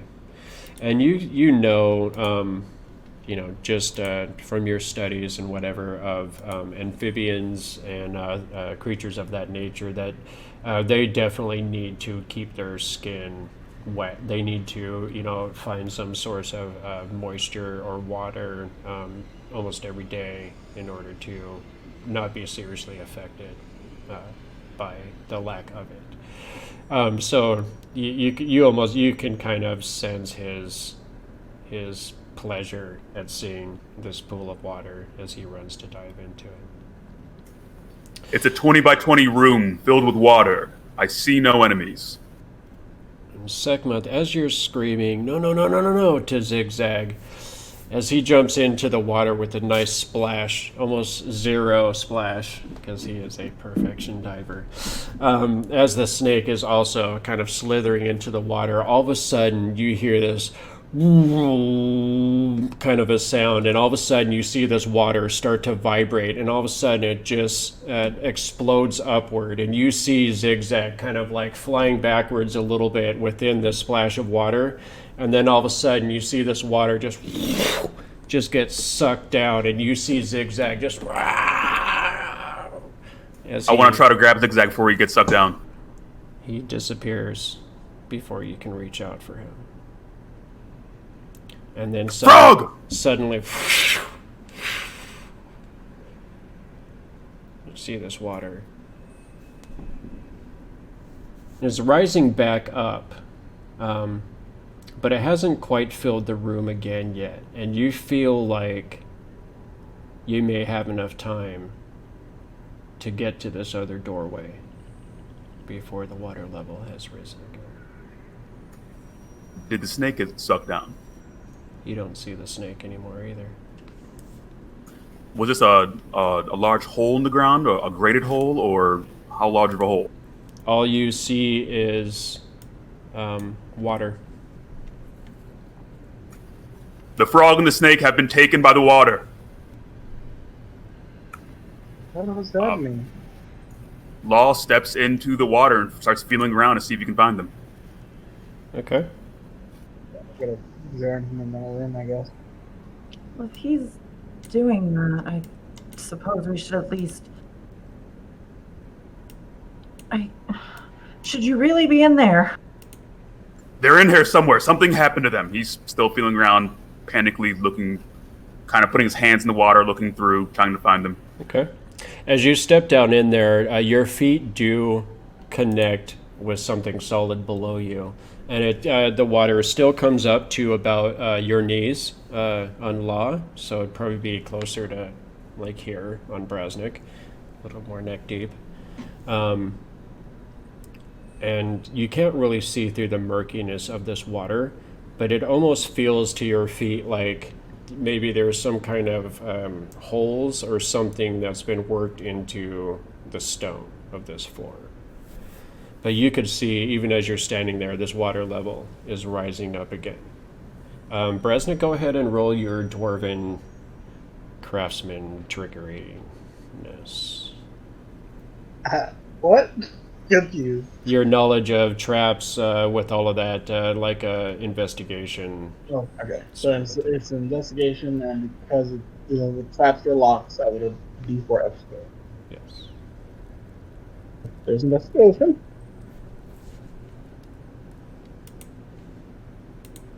It's pretty good. Another 1D4. So 23 in total. Okay. You can definitely tell as soon as you come in here, you can tell that this is some sort of a trap. It seems to have been triggered. And it does seem to be resetting. But it is not reset at the moment.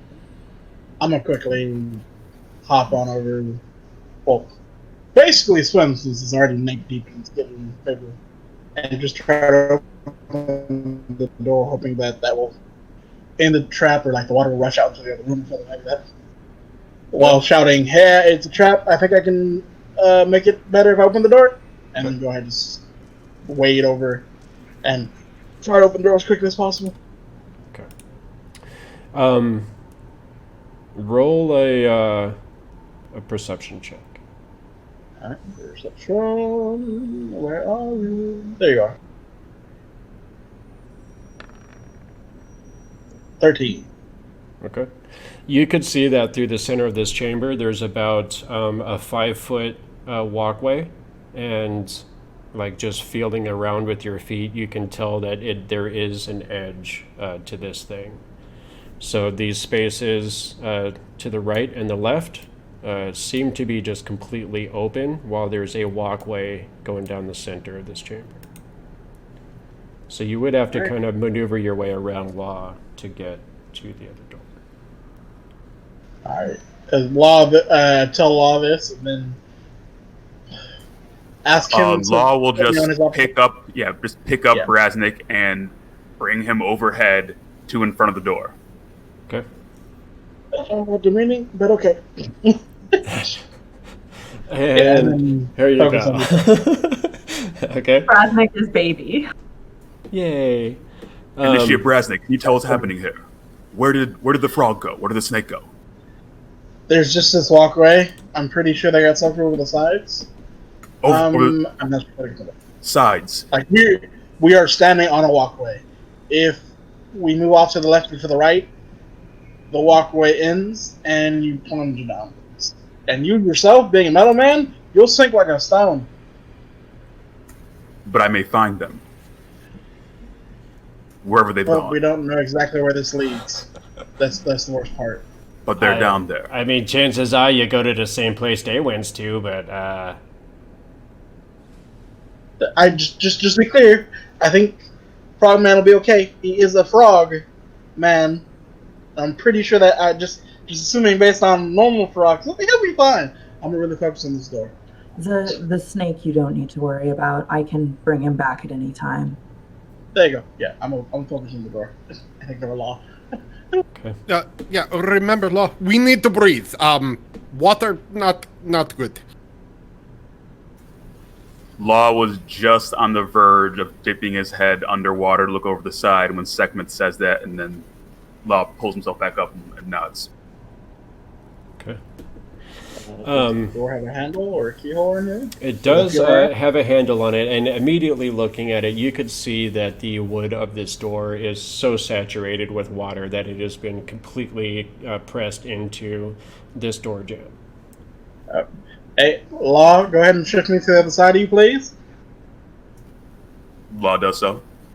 And you're gonna have to break down the door, because no lockpicking will get past a warped door. You see this water level still rising. Law Please hurry. attempts to smash down the door. Okay, go ahead and roll some. Let's go athletics checks. You know, And I would like to use one of the inspiration die, please. Okay. I'm game with that since we're gonna die otherwise. Are we all in concordance? Yes. We all would like to live. Everyone's like, yes, please. You know, don't forget to yell out "This is Sparta" when you do it. 18. As you do that, let me go ahead and move Mr. Grindstone out of the way here. You turn around and you just give this door a solid front kick. And as your foot connects with this thing, it jams, it kind of thunders in its setting, but it seems to be so tightly packed in there that it just wasn't quite enough to free it. You want to try again? I would like to try again with advantage again, unless people Keep going. don't want. Okay. Okay. I should probably mark off these. So far, we've used 3 advantages of our 4. As Law got a 19 with Of advantage. your 30 something. 19 again as you kick this door. Just barely seems to be kind of solidly stuck in this space. But you feel like you are very, very close to freeing this thing. I'm going to try again. Can before you kick it real quick, hey Law, real quick, just so we can the door, can you shift me in front of you again? Shifting Brasnic in front. Okay. Yeah. And real quick, as I'm in front, I pull out one of the Dragon Fang daggers, say in venom, and have the acid, and I'll hold the acid towards where the hinge should be, Okay. so that it'll sort of like melt through the wood or whatever, or eat through the wood and weaken it. With both daggers, since I can do it 3 times a day, so just weaken the door a bit with acid, and then shift me back and go ahead and kick. Okay. So you're going to try and work at the hinges a little bit and then like try and draw a line around the edges of this thing, or how are you trying to use this thing? That's kind of something like That's that? pretty much exactly what I'm trying to do. Okay. So just taking a Okay. couple of quick moments, even in the amount of time that you're working on this, as soon as that acid hits the hinges, you just immediately hear it as it starts eating away at it. As you kind of draw this line around the door with your daggers kind of drawn through the cracks, again, you see the wood instantly just starting to disintegrate and starting to get eaten away by this dragon acid that is generated by these daggers. But even so, you see this water level rising, and you see it starting to wash away some of this acid at the lower levels where you had started. Hurry, please. Even So worse. we're gonna need to go fast. Still not quite enough. Seckmoth, we may need some magical reinforcement here. Move me in front. I'm gonna burn something big. Can Law step back and just pick up Seckmoth and then point him toward the door? Yeah. Oh wait, is Seckmoth going to be doing a spell? Yeah. Oh wait, never mind. Okay.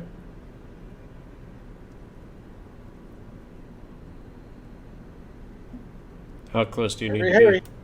hurry. I just need to be in front of everyone so the cone doesn't hit them. Preferably right up to the door, close to. Okay. You can move your token. Anytime. I have to use push to talk on a different window. Sorry. Okay. Okay, go ahead and do what you'd like to do. I'm gonna burn a third level and do pulse wave on the door with push. Holy moly. Okay, go ahead and cast your spell, sir.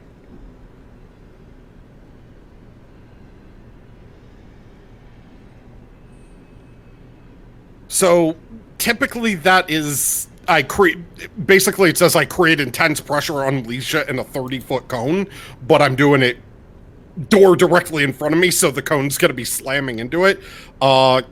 Creatures make Constitution saving throws, and then 66 force damage, and I'm doing it as push, not pull. Okay. Go ahead and roll the damage on that. Or just cast the spell so it rolls it. That spell isn't in roll 20, so I have to do it manually. Okay. So as Seckmoth kind of stands forward, you see him start waving his hands and starts muttering in this arcane language. And as he kind of throws his hands forward, you see this. What color is the arcane energy?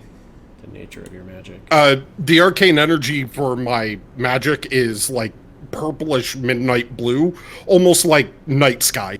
Okay. That's indigo, by the way. Just saying. So as this magic kind of... I just had to throw that out there. As the magic kind of slams up against this door, you see it just instantly blowing his hair back. You see his cloak and his robes just instantly blown back by the force of this magic. Law, you kind of take a little step back just involuntarily, and you see this water just kind of pushed away from this force of this magic, and you see Seckmoth himself almost like straining against just the force of this blow, and you see this door just kind of vibrating in place, and all of a sudden it just explodes outwards, and you see water start rushing down this hallway, and you see splinters of brass and wood just slamming up against the hallway beyond you. And that is what you see. Oh, well, that was one way to handle it. It was loud. Doors open, though. Maybe get out of the room of sucking down with water. Law rushes through the door. Okay, and you see that this passageway, you guys kind of motioning the others to come through? I immediately go after them, pretty much. Okay. Oops, sorry. Okay, you see that this passageway is also slime covered, as the other areas have been. You see that there is a stream of water that trickles away from this door, kind of a little bit bigger, but kind of fading off back into a stream now that this door has been opened. You see that there is condensation on the walls and the ceiling, some of it which is dripping down on you, of course, and then the quiet sound of dripping and splashing echoing through the chamber. Are we no longer in danger of drowning? It doesn't seem so, and as the water level actually is rising in the room beyond, you see that it just kind of is getting to the lip of where this door is, and then just joining the flow of this stream going past you now, moving to the north and then off to the west. So this corridor is not filling with water? It's not. It just seems to be creating kind of this river that's at your feet and flowing to the west. Understood. Should we abandon the frog? I don't know. This water's flowing down this corridor. It might be, or maybe like a slant or something. It might go to a lower floor, maybe. Might lead us to the frog. Nah.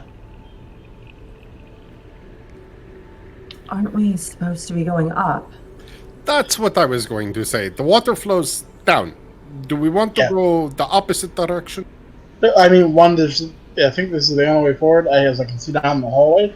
Plus, I don't want to lose my frog man. We have to find the frog. We have to stop this evil from taking over. We don't have to find the frog, and if it came down to one or the other, that's a real decision. We will do both. Right now. This is double door. As I jiggle the handles on the door. If it has handles, I either jiggle them or pound on the door because I don't want to use them. He's the last surviving member of the original crew that's used to chat. Brasnic is not having it.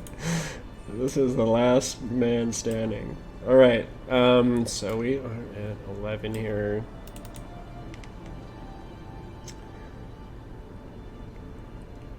So, well, guys, we have reached that 8 o'clock mark. So before we open this door and see what lies beyond, let's go ahead and take that quick break. We're going to take that 8 o'clock break. We'll be right back here. So go ahead and grab a drink, use the restroom, any of that kind of fine stuff you need to do, and be right back here in 2 and 2, and we will get started here again. Be right back.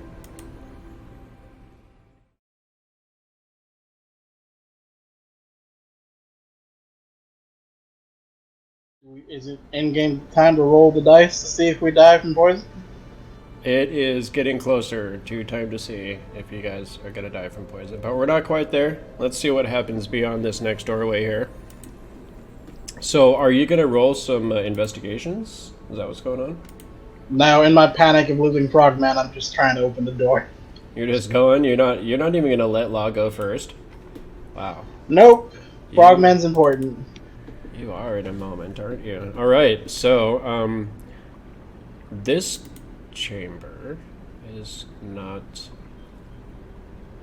locked, I believe. Okay. This chamber is not locked, so you're just going to open up these doors and kind of go right in there? Yep. We bonded over explosions and magical arrows, so... Okay. Ball's right behind him. All right. So as you run into this chamber, you can see that the doors to this room are made of bronze and are tinted blue from oxidation. Just inside the doorway, that's looking at it from the other direction. You could see that there is some descending steps leading to a central chamber which is flooded. A dark, foul pool covers the entire floor. A central hall flanked by narrow aisles is defined by 2 rows of massive square columns. The walls are coated with slime and there are glowing silver lines etched across them. From what you can see of the chamber's walls, the stone appears to be crudely worked. You can see that there are 2 corroded bronze braziers standing in the pool. Toward the middle of the room, 2 broken urns, each apparently once about 4 feet tall, poke up and out of the water. In the darkness on the eastern wall appears to be an enormous growth of an overall greenish hue that gives off the same silvery gleam as the slime trails.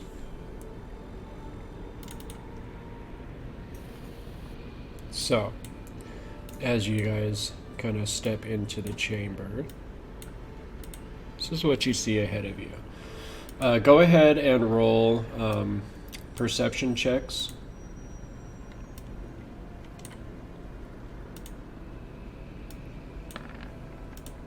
Ouch. I still had advantage on. Okay, that's fine. Yeah, The you're first sure. roll was a natural 20. That seems to be pretty good. Nice. And Grakees. Wow. And Team Society, Grakees- baby! Grakees as well. Nice. So you guys immediately see some kind of movement in this water in front of you. And then suddenly both Law and Seckmoth, you see this form kind of slop up and out of the water and then dive right back in again. And as you pointed out to it, Grisellia, upon seeing it, you can tell that it seems to be some sort of like a giant leech. This is not ideal. Frogman, you in here? You don't hear Frog! If he's in here, those things have probably made lunch of him already. Nope, no, he's better than that. He's better than that. Frogman, tell me you're alive. You don't Frog, hear are you in here? response. No response.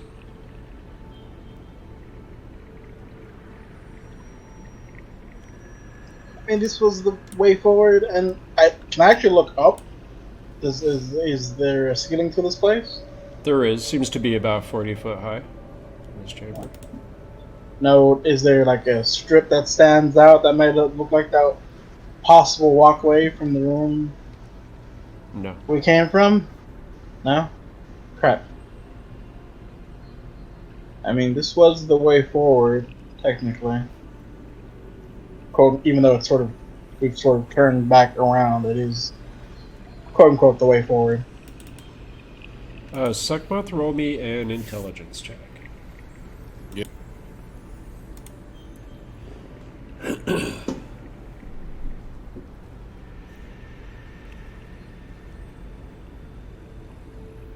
How do I roll straight intelligence check? Click the word intelligence Yeah, in your attributes. In your stats.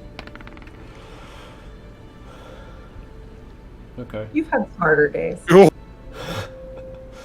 Oh, You're pretty today. You're not smart. It's okay. You only have Today's- to have one or the other. Today's a pretty day for the tiefling. I'm a little distracted by blowing the door open. Yeah, that was impressive. It was an impressive feat. You're like, this dunamancy stuff is pretty tight. All right, so you don't. Well, actually, that perception's pretty good. I'm gonna give you a little nod anyway. You could see that these slime trails definitely seem to be kind of the same as what you saw in that other hallway, but they seem to be larger. Stella, the slime that we discussed, there's more of it. And you guys can see these slime trails all across the walls and ceiling. Does it look like it came from multiple creatures or just one? They look to be the same substance. You can't really tell if there's more than one.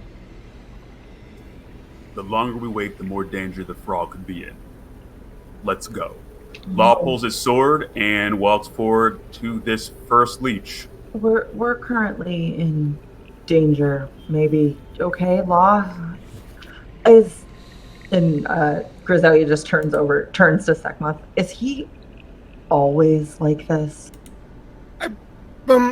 As long as I've known him a bit, yeah, he's sort of new to life in general. I think, maybe. It's an odd story. Is he? Okay, you'll have to tell me the story later. Law approaches this leech with his sword drawn. Okay. Or is that a vase or a leech? Leech? Looks like a leech. Grakees, can you do me a favor and turn your camera off and turn it back on again? Yeah. Everybody switched positions all of a sudden, and I don't know if that was... What? I'm Brasnic now. You are Brasnic now. Yeah, I have to find my. I saw everyone switch live. Grakees is now the GM. Hey. So I'm gonna fix that real quick, guys. Sorry. We're just gonna move everyone. Okay, so doing technical stuff at the same time as GMing is fun.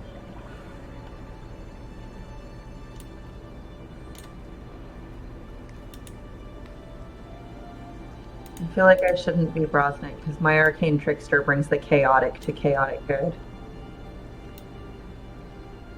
She is scared of nothing and probably should be.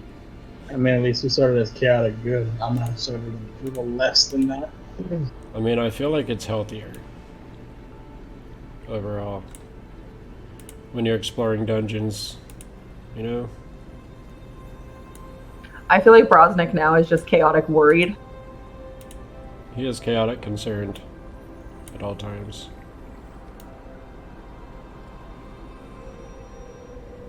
I mean, that would be quite the change from where I started when Brandon first joined up. He wasn't exactly the best person. You're a peach. What are you talking about? Totally not a bunny grubbing dwarf. It's okay. I mean, there's lots of dwarves that like gold. Not too weird. Alright. Sorry about that, everybody out there that is watching all of this. I have no idea why Discord just jumped all over the place. Usually does not happen, but that's a fun feature. Because it wanted to mess with you. Chaos! Because, you know, the last hour needed to have a little segment of me moving cameras around. I mean, This is what the subscribers are paying for. yes, thank you. Please continue paying for this quality content. Somebody's got to. All right. So, oh man, gotta shrink a guy's face.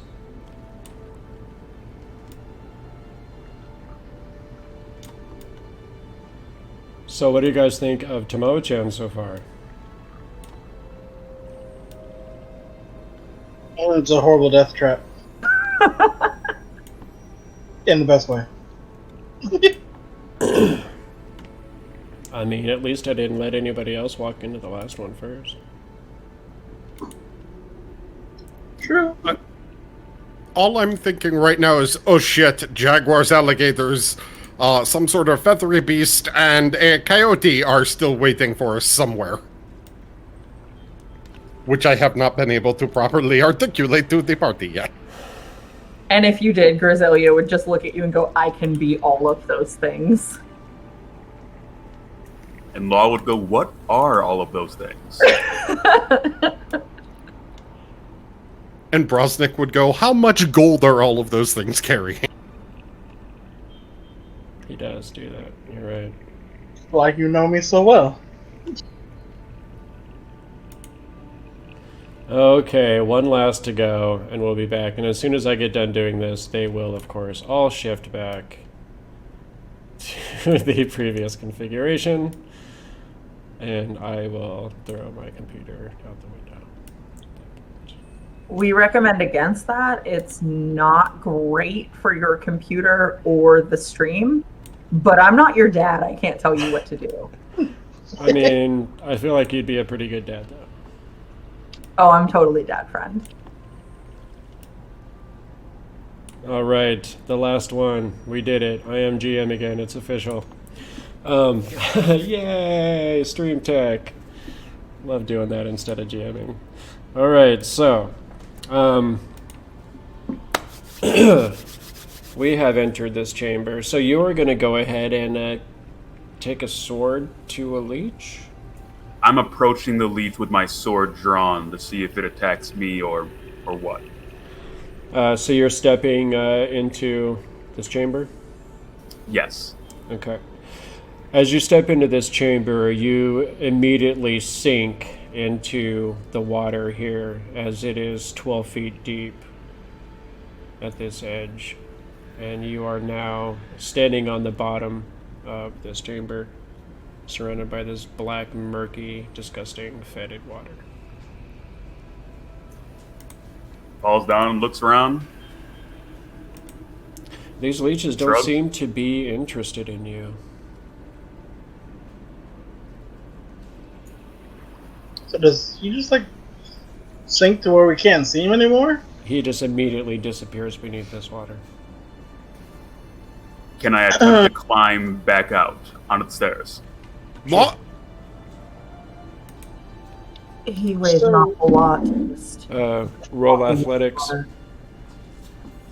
Yep, that whole singular persona analogy came true. He's down there. 24. Yeah, so as you guys are standing there going, all of a sudden, out of the water, you just see this, spray of water, and you see his hands just burst out of the water and just clasp onto the bottom stair, and you see him slowly pull his head and his upper form out of this water. It's deep down there. Be careful. Maybe you should take your own advice.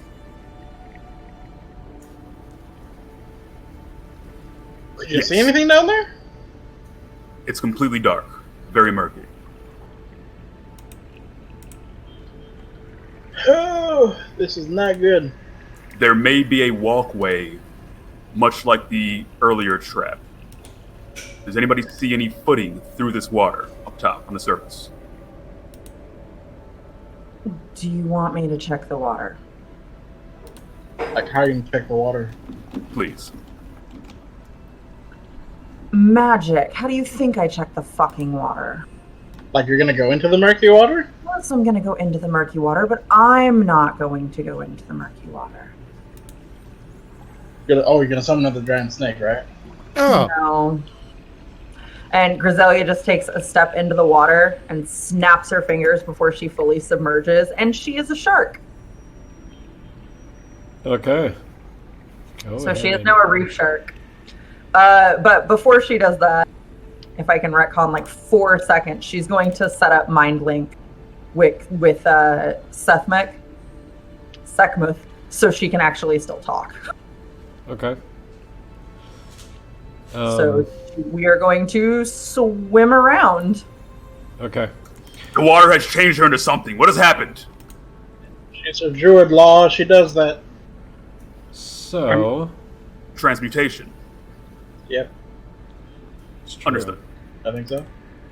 And very soon, I'm going to have the ability to do something very cool for you, and I'm very excited about it.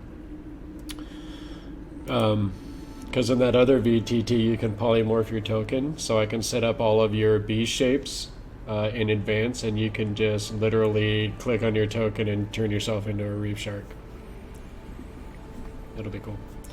Well, I'm a reef shark now. Right now, you I'm are adorable. indeed a reef shark. As you get into this water, and obviously, you know, needing to breathe this water to survive now, you definitely feel this acrid, like burning kind of essence to this water. Very similar to the feeling you were getting from breathing the air. Seckmoth, the water's like the air. It's toxic. But it's slow toxic. do I just think and answer back to you, and can you hear me as well? Yes. As long as we're Okay. within 50 feet.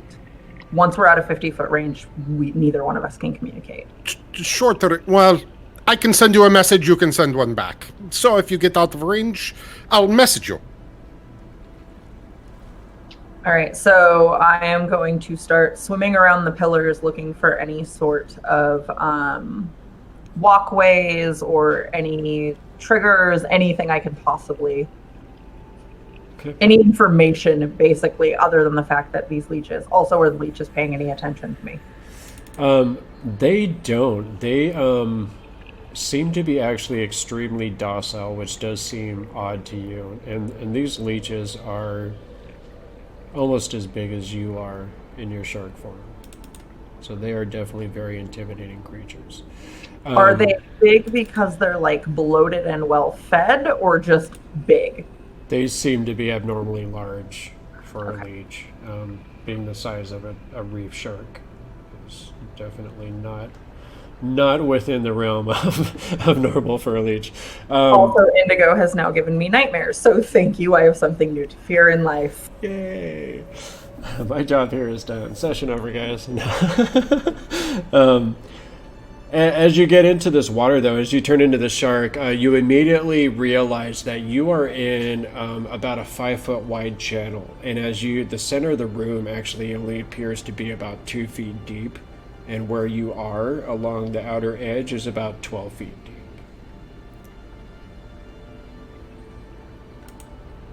Actually, it's about a 10-foot wide channel So where you are right here. it seems like it's angling upward, basically, to make it shallower, or I'm sorry. I just want to make There's sure a I straight understand. drop off in the center of the room. It seems to be a shelf that all of this stuff is, sitting on top of. So there's only about 2 feet of water. Where you are in the last 10 feet of this chamber is about 12 feet deep. So basically, there's a walkway between the pillars. Correct? Yeah, if you can walk through 12 foot deep of water. Yeah, Oh, there's good so thing. from where you are, Quinn, there would be 10 feet of water that's 12 feet deep, and then there's going to be that shelf in the Before center. it's of it. shallow. Oh, okay. Relayed from her to me to him. So almost kind of like a moat, in a sense. And you still don't hear any kind of a response from the frogman. Okay, so reef sharks are medium beasts. Would I be able to swim a creature across that was not Law? Since Law weighs like 1 billion pounds. Yeah. I They were kind of have holding on do to that. your fin. I don't know, just shark scales. Is that going to cut your hand up trying to hold on to a shark fin? I don't think so. Alright. Seckmoth, tell Brasnic to grab on and hold tight. Brasnic, Sella is telling you to grab on and hold tight to the shark, I think. I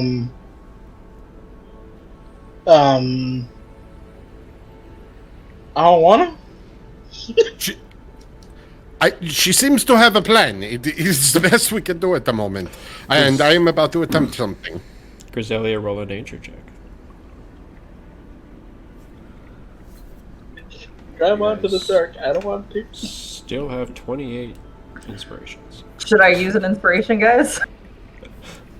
Sure, why not? Yeah. I'm okay with that. Wow, that was worse. Oh. We got a 10. That How am inspiration, I so bad at nature? that inspiration's been waiting for like a month and a half for that moment.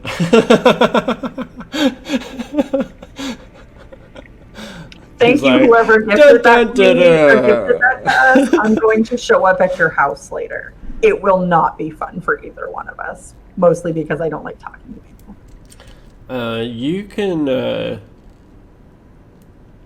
I would say just even with the 10, you would realize that these leeches, and just leeches in general, it seem to be more attracted to warm-blooded creatures.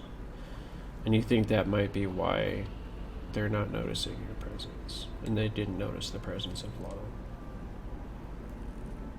Well, if Brasnic won't grab on, Seckmoth, you do, so he understands. Okay, give me one moment first, though. Before I grab on, Just I am don't- going to... Just don't draw any blood. Okay, good to know. This isn't to require blood, the thing I'm about to do. I'm going to face back towards the chamber that we were at, and then slowly face basically northwest and so on, and cast message multiple times, focused at Zig Zag to see if I can get in touch to get any sort of response. So, Zig Zag, this is Seckmoth. I am casting message. If you can hear this, you can reply to me in some form. I will be able to hear it. So you can respond to this communique. What's the range on that? 120 feet. Is there no response? Nothing. I had hoped that maybe it would work. All right, so I step forward and tentatively hold on to Zella. Okay. And I am going to just swim him across to where it gets shallow. As soon as you jump in the water, you see these leeches start turning towards you. Uh-oh, nope, other way. Say, it's fine. Lean over the line. He's gonna die. Other way! He's resourceful. He'll be. Seckmoth, are you sure you know what you're doing? There are Nope. places for you to stand, Seckmoth. It's fine. Law, jump up. Uh-oh. He got taken! Oh! Apparently, me swimming him across caused him to disconnect. So... It was like an aliens moment. Okay. Their vision is based on movement. Just keep moving. It's like the first Jurassic Park movie. God. Wait. Damn. Oh, wait. I just That's hit right. Their myself vision is there. based on movement. Keep moving. Wait, what? If one gets to within Yes, 10 yes. feet of me, I am going to I'm gonna pop it with my sapping sting. If anything happens, I can kill it. But they're drawn to blood, so causing damage will make it worse. So, as you jump into this water, you do see, it only seems to be this one, but it is kind of between you guys and this ledge, which is about right here. So it's not that far away. Both of you guys go ahead and roll dexterity checks.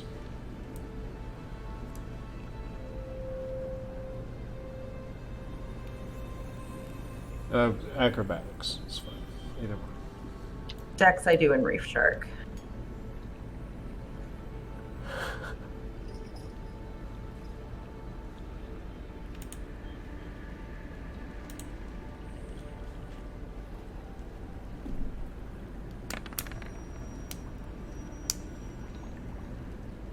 Okay. Oh, Grakees was the 12. All right, that's going to be good enough. It does kind of like, slowly, but it's kind of like doing that worm thing where it's kind of coming towards you. You are able to kind of quickly, with your reef shark speed and your tiefling reflexes, kind of get yourselves out of the way as it kind of lunges towards you. And you do find yourselves in the center of this Seckmoth. You're able to kind of pull yourself up here, and you find yourself in about 2 feet of this water still, but you don't really see any of these leech like creatures. They seem to be a little bit too big to fit here. And Grisellia, you would also need to kind of transform back to... She's not trying to get up there. She's just trying to drop him off at them. Okay. Okay. Well, that. And then she's heading back to grab Brasnic. Brasnic, it looks like the leeches don't come to the area I am at. So just make it across with her assistance. You move a little further on. I'm going to just take a quick peek for any sort of pressure plates, traps, that sort of stuff, magically or non-magically, as much as I can. Okay, roll an investigation. Before I step. You gonna try and make your way across here, Brasnic? As soon as he moves from the 5-foot spot, he's in. What did we get? 12. You don't see anything. Initiate Brasnic, which led me to throw you. I'm going to step forward. Yes? Understood. Law is going to pick up Brasnic and attempt to throw him the 10 feet to the shallow portion. Are we dwarf tossing right now? Why Indeed, you gotta say it like that? We're just throwing a person. Go with that. Grisellia is just gonna, swish her fins a little bit and then, message Seckmoth, just are you fucking kidding me right now? Gimli. I know, this is just... We could get hurt terribly. What is wrong with this thing? Gimli does not approve of you right now, Brasnic. Gimli doesn't have to deal with shark-sized leeches. Your druid also doesn't approve of this right now, Brasnic. We But- have no elves to be told, though, so we're good.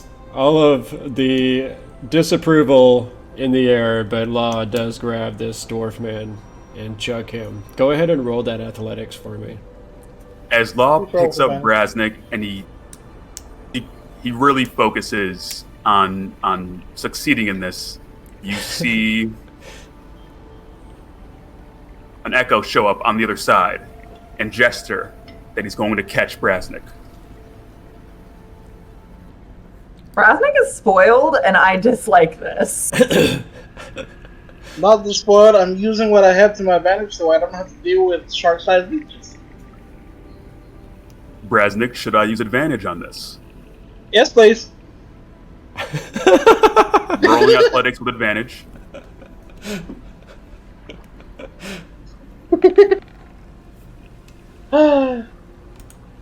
Okay. Wow, that's a 18. good thing you rolled that with advantage. It is. Otherwise, he would have landed right on a leech. So as that's why we roll it. Well, that would have taught him a goddamn lesson. Maybe. I mean, I feel like this is also a lesson in how to help your teammates. So he, as Brasnic goes kind of flying through the air, the other Echo kind of reaches up and is able to kind of catch him as he lands, setting him down in this water. How tall are you, Brasnic? I believe I'm 4'2". 4'2"? 4'1". 4'1". So this is coming up, about halfway on you. So definitely still deeper, but you can also tell that it doesn't seem to be a place where the leeches are trying to get at you.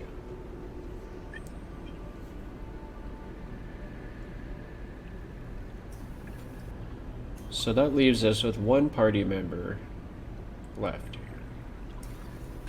The Echo sets down Brasnic, kind of pats him on the shoulder, turns around and looks at Law Prime. As Law Prime steps back, puts his heel to the back of the wall, prepares to run an attempted long jump across the 10-foot gap. Hold on, back up. So would you say that you are jumping the shark right now? There is no other situation that this will ever come up where it could in any way be relevant and actually true at the same time. He before he even well done. Any viewers want to give that inspiration? Want to give that some bits? Oh, come on, that was worth. Welcome to D&D on Kronos World, everybody.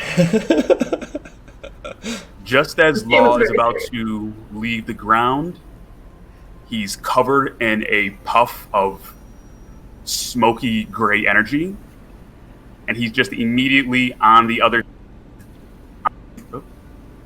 side, swapping places with the Echo. Fancy. And he just stops, unsure of what just happened. The Echo gives him a thumbs up and disappears.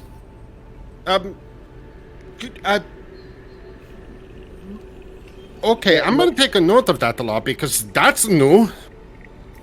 That is new. What was that? Did you do something? Yeah, so how'd you do that thing there? That was pretty cool. I don't know. You know how you do the echo thing? Because, I could totally use another copy of me. The shark visibly shakes its head no. Yeah, I mean, if there was 4 or 5 of me running around, you guys would just be taken care of so much. It's true. I'm familiars of the years and stuff. We have a mission. Let's find the frog. Right. Cool, smoky translocation thing we'll talk about later. I'm gonna through the mind blink talk to Solids. Are you going to patrol the area continually, or are you switching back to join us up here? I'm gonna patrol the area for a bit. If you need my help to get across the other way, I can't exactly do this again for a little while. Understand. So you guys see this as Jack goes flying across the room. Kind of touches down on one of these little urns in the middle, and then lands on this big giant, almost like a short bowl in the center of this chamber. You see him just kind of poking around some of this stuff that seems to be inside this thing. Anything interesting in there, Jot? I don't really see nothing yet, but you never know what you find in a place like this.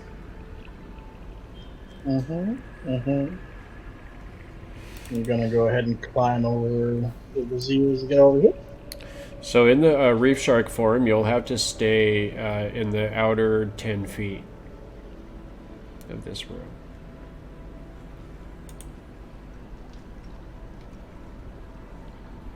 Sounds good. Okay. I'm gonna join Jot and poking around this ball. Okay.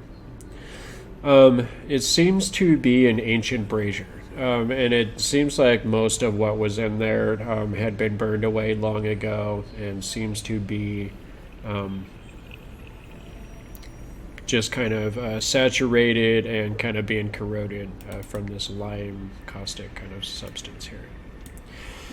Grisellia, as you are kind of going through this side of the chamber, you kind of swim past some of these giant leeches as you go. You see this illumination in the water ahead of you. And as you start getting a little bit closer, you could see that it's kind of down in the bottom of this 12-foot kind of pit here. And as you get a little bit closer, all of a sudden you see it just kind of flex a little bit. Just move ever so slightly. There's something here in the water. Law moves forward to intercept. Law Well, wouldn't the know. only person she talked to is the only person she can talk to is Seckmoth. I assume Seckmoth was saying all this, but I'll... Except I would also add, Law, just let's proceed with caution this time. Not as aggressive, yes? It's in the deep end. None of you can quite reach it without real effort. I'm just going to watch it and see if it moves upon you. Stella has an eye on it. Is it good enough light to penetrate up to where we are? Like, You guys can definitely see this illumination from the center. It seems to be deep in the water, and as you guys are kind of looking, as Law starts kind of moving in that general direction with his, even through the water, just of his steps, suddenly, Grisellia, you see this glowing form start flexing again, and then it starts rising in the water. And as it does so, you see this shape form.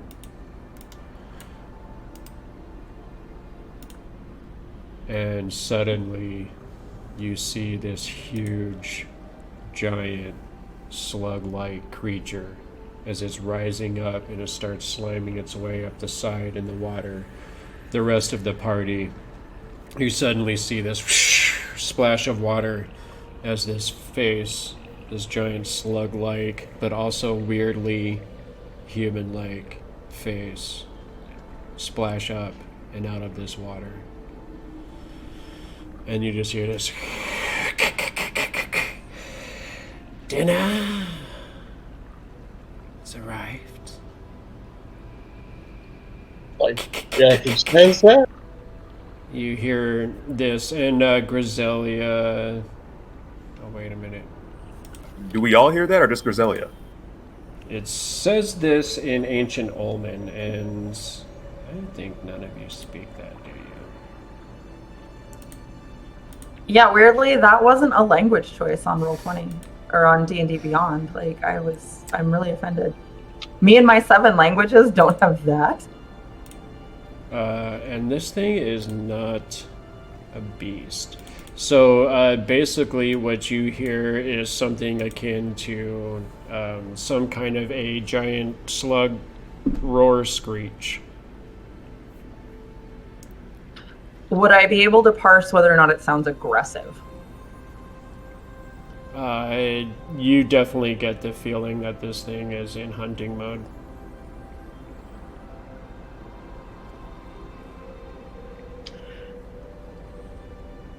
I can either try and get you all across, or we can fight it. Those are our options, and you need to decide now.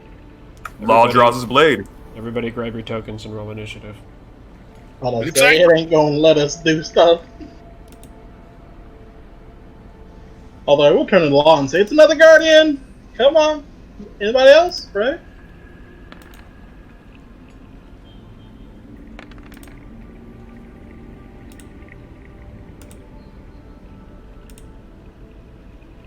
I just delete? Oops. I have never rolled initiative on an NPC sheet. How do I do that?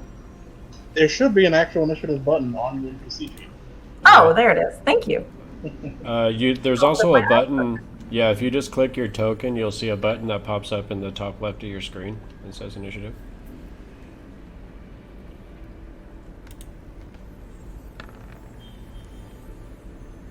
Oh, why did I roll that for the Reef Shark?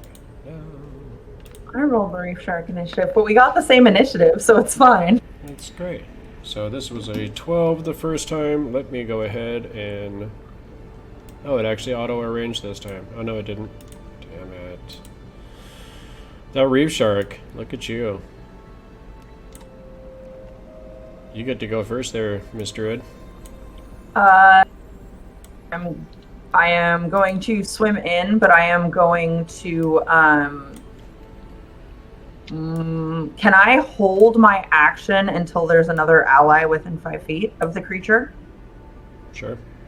Sweet. I'm just going to hold an attack. I'm going to hold a bite. Okay. And that's it. That's your turn. All right. And that brings us to Law. Is this glowing shrub here walkable terrain? No, that's actually the creature itself. But for some reason, they put it in the map. So the creature is actually on the platform that the rest of us are on? No. Can you see this guy right here? Yes. So that glow that you see on the map is actually emanating from him. But like I said, for some reason they put it in the map, so I don't know why. But for your original question, it was supposed to be the outer edge of 10 feet is deeper water, so that's if you can walk right there. Oh, this is part of the platform, right? Yes. I'm sorry. So I did understand Law the can question. step right here. Yes. Law steps in and Griselia's held action goes off. I'll let him take his attack first. yeah, Law holds his action to see if this thing attacks. If it does, Law is going to use his attack action for his multi-attack. Well, you got into within 5 feet, so the shark starts biting. It's true. Because I get advantage if there's with pack tactics. Does Okay. 16 hit? 16 is going to hit. 9 piercing. 9 piercing damage. To Tekuz's Tecatl.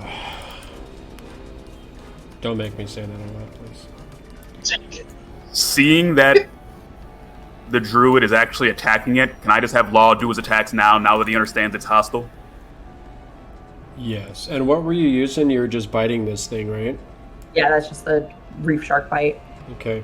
As you bite into this thing, it definitely seems to be extremely like rubbery in texture, the skin of this thing, and it doesn't seem like your attacks are doing as much damage as they should.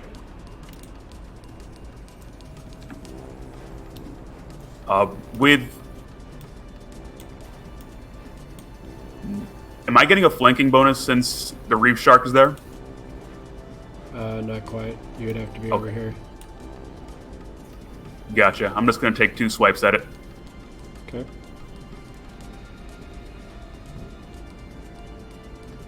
Work. I don't know why so many dice got rolled there. It You rolled your with attack and advantage. then also damage. Oh yeah, I guess I rolled that with advantage too. I still have the advantage clicked on. Yep. It's okay. The first one was a 15, and that is going to be good enough to hit. So you do 11 points of damage. What weapon are you using? I'm using 1 long sword with 2 hands. Okay. The sword you had before?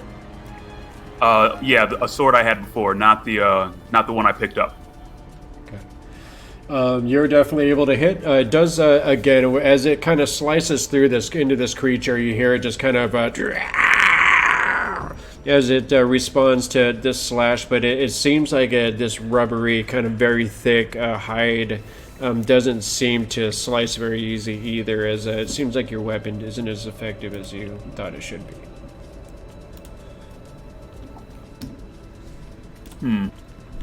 I take another attack. Okay.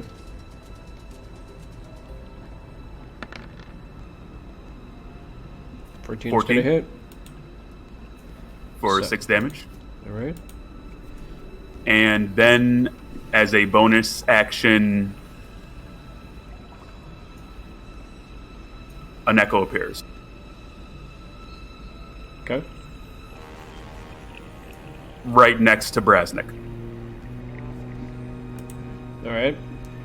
You see a Jot who's still in this little center thing. He'd like picked up some like old piece of bone or something, and he kind of like drops it, and he's like, "Guys, got to stop doing that thing. I think it's freaky."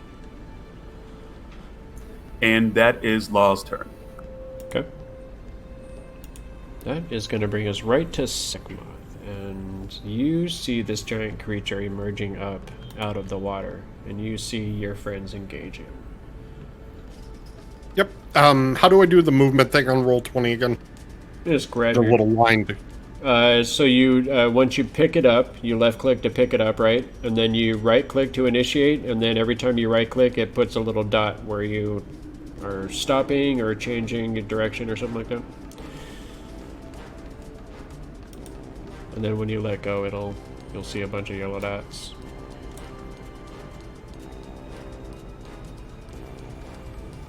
Yeah, perfect.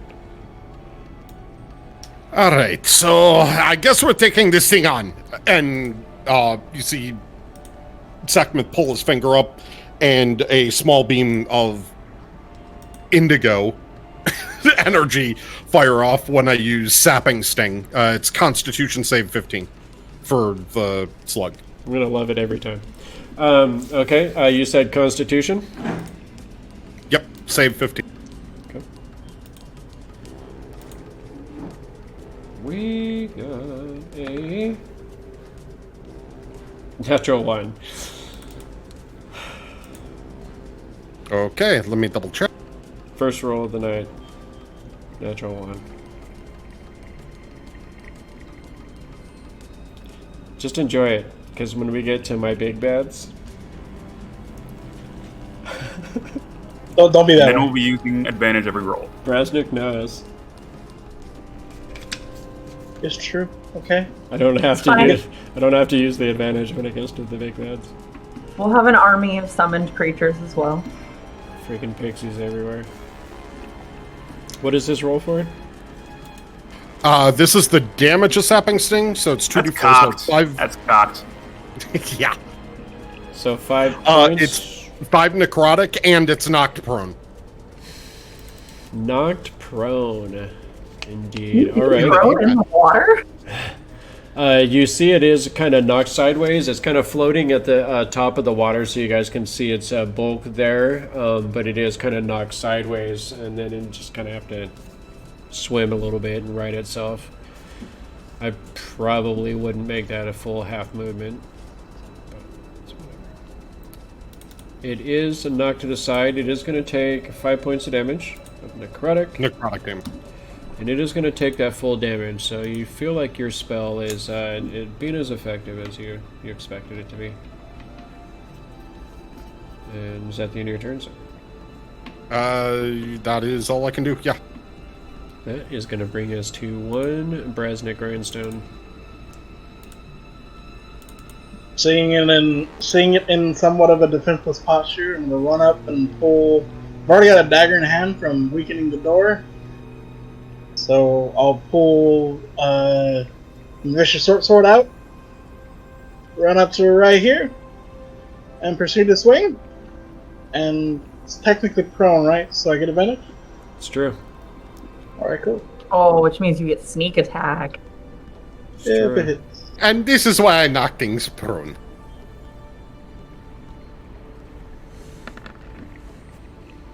24 to hit. 24 to hit. That's definitely a miss. All right, it's a hit. Okay. All right, Demiurge. There's a total of 20 magical piercing. Robes, man. With one of those being a nat 1. Freaking Yes. robes. Okay, so 20 magical damage, Okay. right? Yep. All right, this creature just roars out in pain from this strike. Definitely seems like you did a lot of damage, and it seems like you did as much as you wanted to. And to add to the pain, I'm going to go ahead and use my offhand Black Fang Dagger to go ahead and strike at it. Okay. Because 2-weapon fighting with light weapons is awesome. And it's still prone, so still advantage. Oh. Why couldn't I crit on the sneak damage? Jeez. Because you're just trying to stack it up here. Alright, what's that damage? That's definitely a hit. Alright. Fortunately, I do not have 2-weapon fighting, so no modifier, but... Bunch of little snake men in hats just jumped out and started dancing and singing. So 5 more magical piercing. 5 more? Mm-hmm. Isn't there acid damage on that, or are you not doing that? Oh, I'm not doing the minimum one. I got 2 times, because I already used it once. And this thing is a slug, and it seems, and those those slime lines went through the caustic limestone wall, so I'm thinking acid might not be so effective. Excuse me. Alright, is that the end of your turn, sir? Are you going to move at all, or? I have moved 10 feet forward. I'm going to move 10 feet back now. Okay. Actually, 15 feet and hide behind the echo. Alright, and it's going to try and take a opportunity attack. Oh wait, it's... At disadvantage, because it's prone. You're right about that. Can you take opportunity attacks when you're prone? You can, they're just a disadvantage. Yeah. Let's see, so, it is going to... It can't be a special attack, right? It just has to be its natural basic attack, or... I mean, if it has an attack, it can do whatever attacks. Melee basic, I thought, for opportunity. Unless it has some sort of special that allows it to do reaction ability. Right. Which it does not. So it is going to try and attack you with a pseudopod. Dun dun dun. 16 hit? still hits. 16 still hits. Nice. For 17 points of damage. Ouch! It hurts. Oh my god, that's actually literally half my health. At least half my current health. It hurts when it hits. I'm bloodied. Alright, so this, as you're trying to run away, this, it kind of like lashes its head out and basically just slams against you. Even in the water, it's just kind of thrashing around in there as it's trying to right itself, and it kind of propels you forward as you're running away. You kind of splash down to the basin, and then you're able to kind of duck behind the Law Echo. Definitely It should hurt. for the maneuver. It's a hard hitter, guys! And that's the end of my turn. And as we get to 12 on its action, it kind of spins in the water and rights itself, and it just lies. You're standing there. You suddenly just see this massive form as it just kind of undulates, and you could see its lower body is kind of sticking to the wall there as it's spider climbing its way up. And you just see this massive form of this slug monster just rise up and above you, and as you're standing there just kind of watching it rise up and out of the water, it just suddenly opens up its mouth and sprays out this big glob of acid at you. Everything in a 30-foot line is going to take damage. I was afraid of that. Which is thankfully just Law, but not thankfully also. Well, it's going to be Law's Echo. It's going to be Brasnic. It's firing, It's only a 5-foot line. Law's not in 5 feet with them.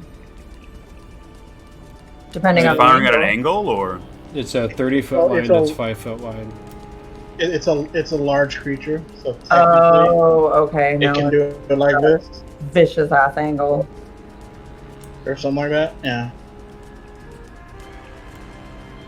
So, we're going to say Law, the Echo, and Brasnic.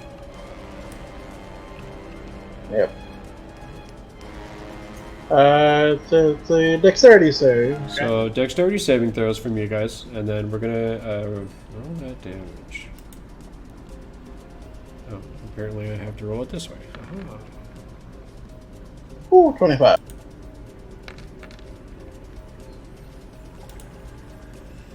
Okay. So you guys both make that, so you're only going to take half damage on that. And that's going to be at 8 points for you. And I'm also going to uncanny dodge, make it 4. As soon as the echo takes damage, it disappears. Okay. All right. So, and then I'm going to go ahead and roll this 1d6.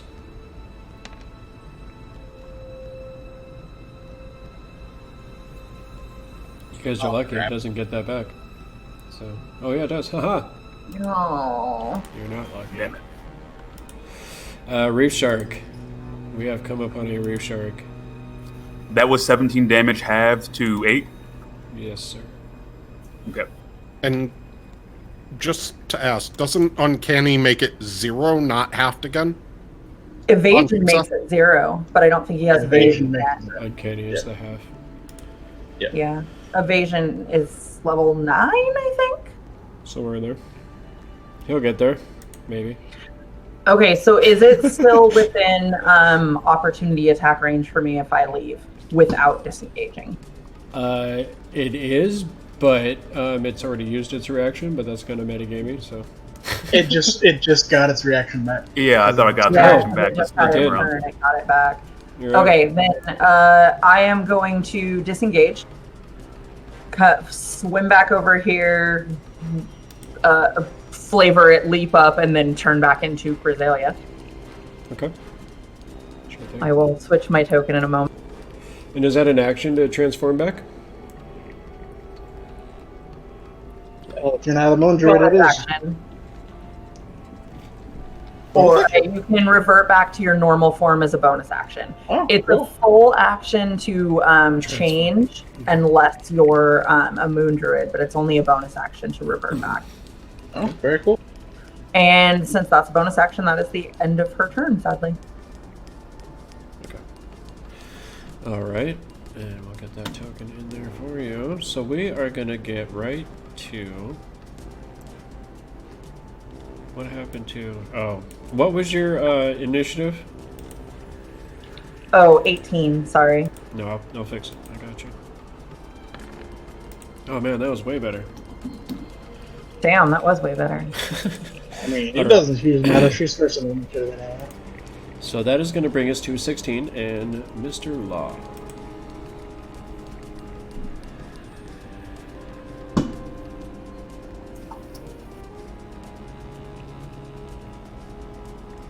One second. No, you're good. I haven't put in my Jeopardy timer noise yet.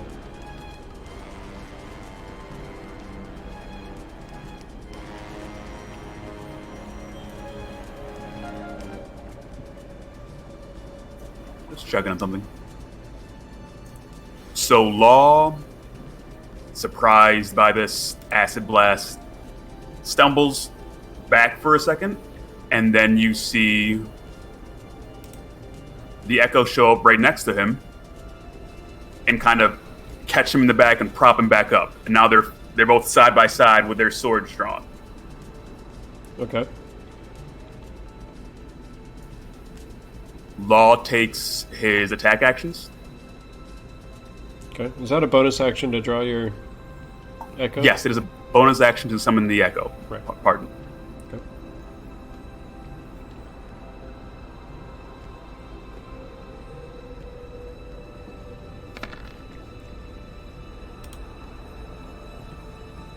Wow. That is a nat 20 for the That damage. is a nat 20. Okay. For how much? 14? 14. And that's a normal weapon, right? That is a normal weapon, yes. Okay. All right. So you strike with unerring accuracy at this thing, as you can feel the metal of your form, is kind of pitted, and you could see that this acid is kind of run across the metal of your form, and you could see this damage that it's caused, and you just turn and immediately slash out with your sword, and just right across this creature's neck, and you could see this greenish kind of ichor pouring out of it. Again, not quite doing as much damage as you feel like it should have, but the strike was right where you wanted it. You feel like your connection with your abilities, your body's capabilities. You feel more assurance with each strike.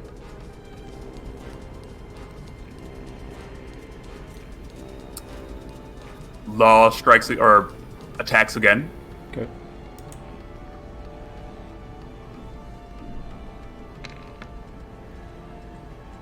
$19. It's a hit for 9 more points. 9 damage.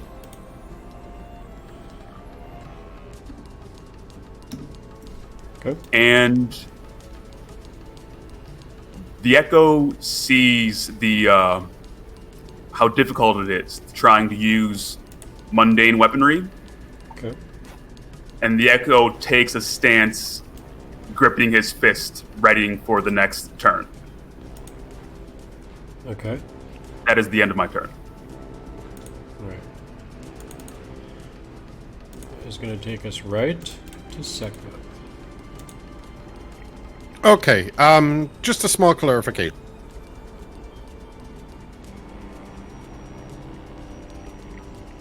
Where I just pinged on that back corner, is its body up out of the water up against the wall area back there? No, it's more like vertically, like clinging to the side of the wall like this, and it's just kind of like up and out of the water doing its monster thing.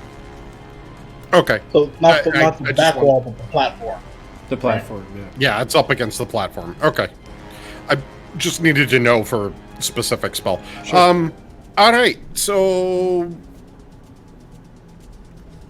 Well... Let's see if we can put these things down again. And gonna fire off another sapping sting. Alright.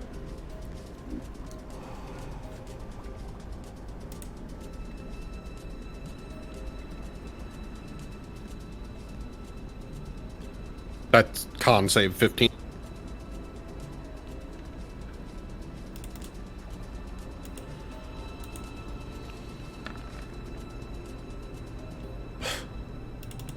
Kidding me? Again? Wow, dude. Alright, so as you again, you lash out with your magic again. And this time as it hits the creature, you see it just all the way just kind of blasted backwards, and it kind of loses its grip on this wall.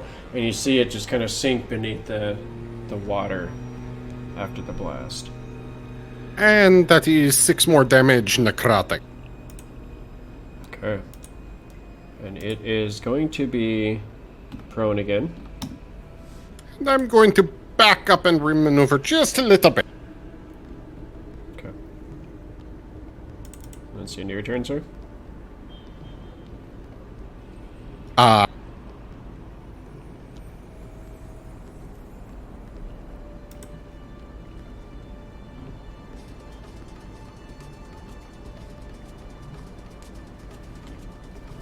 Yeah. Okay. That is going to bring us to Mr. Brasnic. You're going to be going at the same time as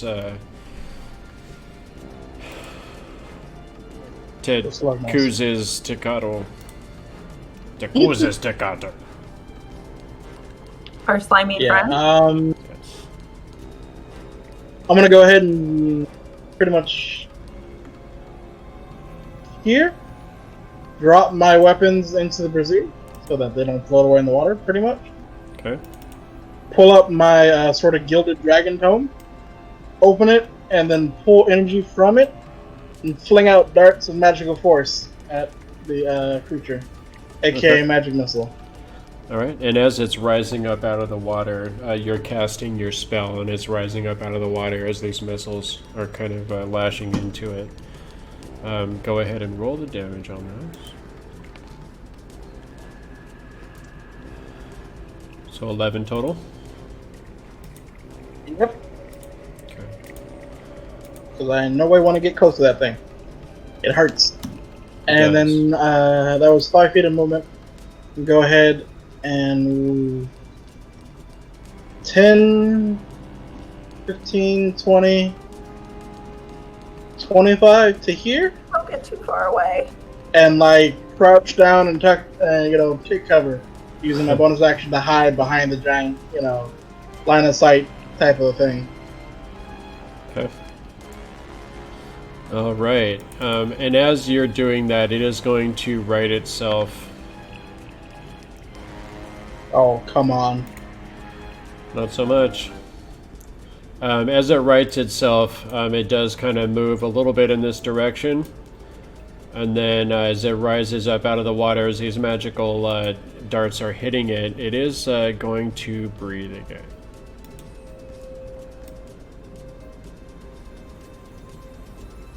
And looks like Law is going to be the only one that gets hit by this thing. Law Prime. Law Prime, indeed, sir. That is why I move. And he is going to take another 4d8 damage. Unless he makes that dexterity save.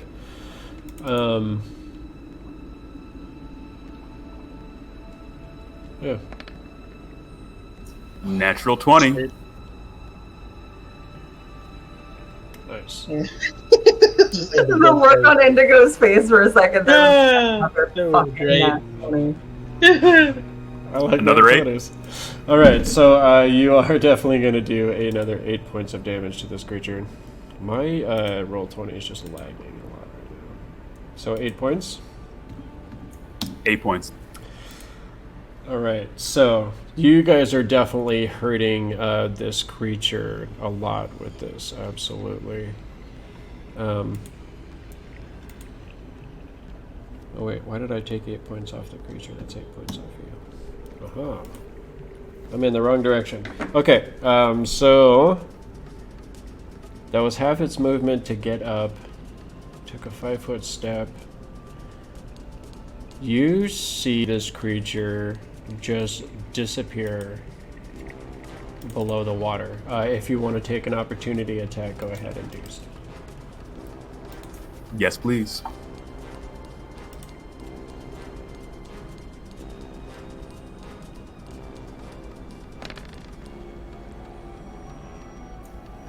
It's only 11.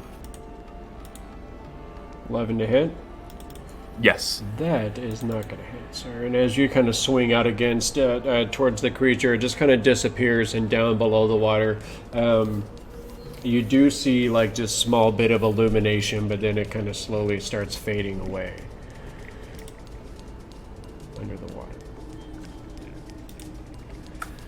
And that I've lost sight of it. That is going to take us to Grisellia. Okay. I don't trust that it's gone. She's gonna take 2 steps forward. Bonus action, and when she does this, she's just going to kind of smile and hold out her hand, palm flat, and from it, a little gray ball will appear and get larger until it shift to gold until it looks like a big fuzzy winged elephant, which is Okay. her Hollyphant totem. Okay. Which, for anyone who has never played a Shepherd Druid, is actually just, or who has, is a reflavoring of the Unicorn totem. And then she's going to reach out and just pat Law on the back,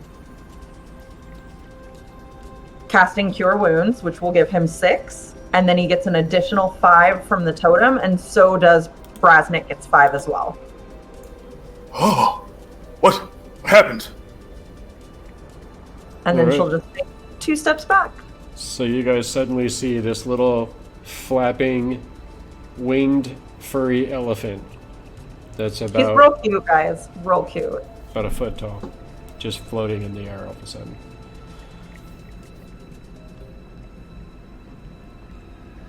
And that's it. It's like the healing magic hits the law, but then spreads to the hurt people too? Any number of creatures within the range of the totem, when I cast or when I have the unicorn totem up or the Hollyphant token up, get healing in the same amount of healing as my druid level. So you get 5 extra HP, and if Seckmoth has taken any damage, he can have 5 HP as well. Shine. Very nice. Very shiny. Okay, and is that the end of your turn on Grisellia? That is indeed. Okay. That is I mean, going to take us oh, to yeah. 16.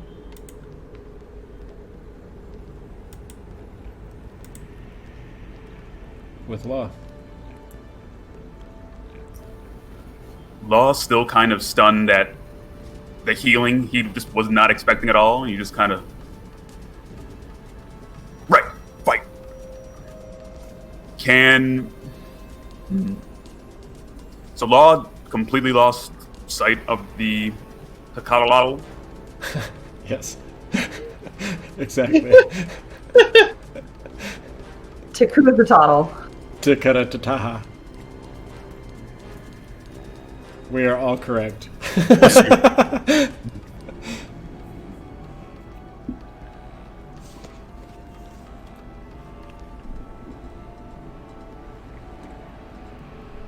Law moves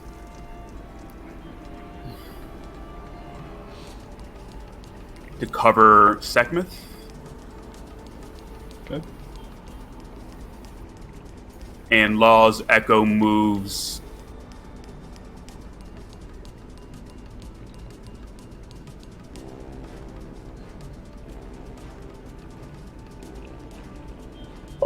as Law, I see Law moving towards Seckmoth. I say, it fires acid in a line. Really good idea to line up?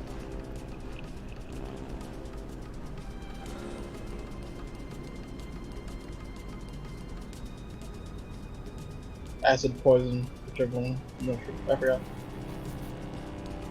It's really too bad you guys lost the character that can speak Ancient Omen. Yeah, no, I'm realizing that. Can We pretty much need to spend constant amounts of time to keep up comprehend languages.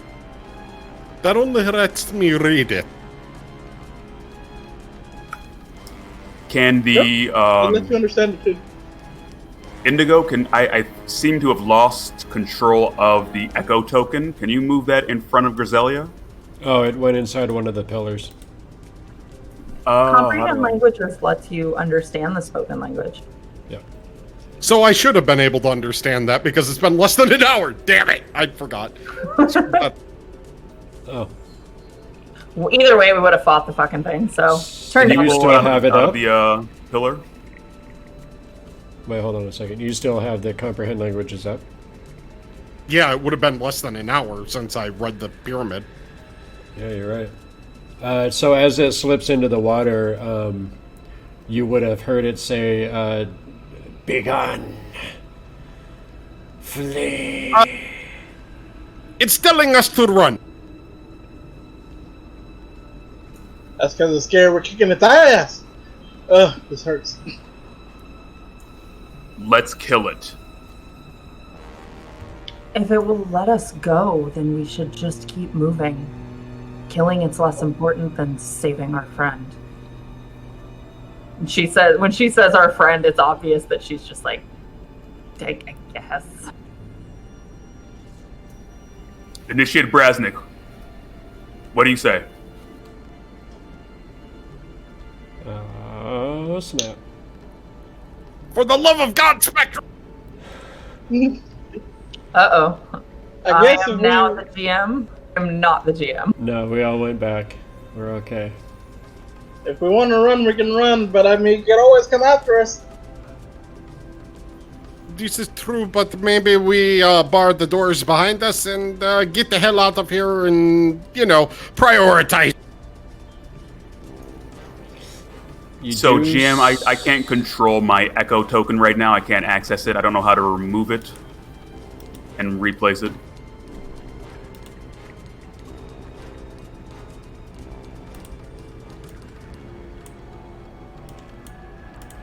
Does that work? No. No. He's got a pull. The heck?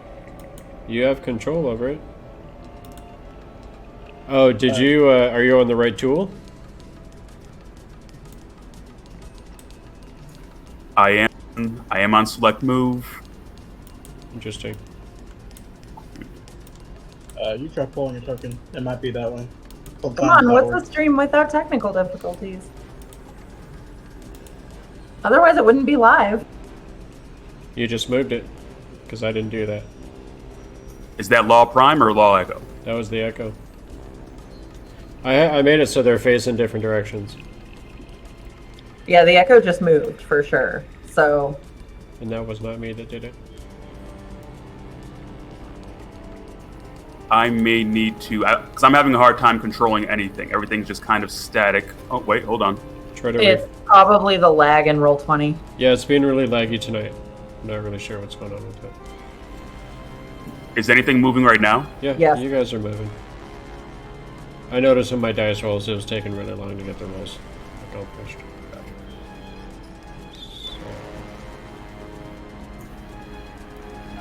So are we running?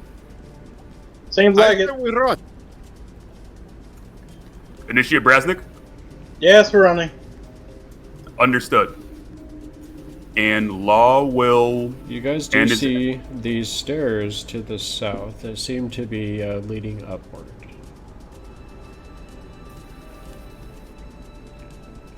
Remember, is good. Law... the south is going to be to the right on this one. Law will move... I can't even see where I'm trying to tag. I'm trying to move just to the edge of the platform and have my echo go to the stairs to assist anybody who wants to get over the 10-foot gap. Try to refresh your screen. As your echo gets to the edge over by the stairs, you realize that there is no gap at the south end of this room. There's no moat.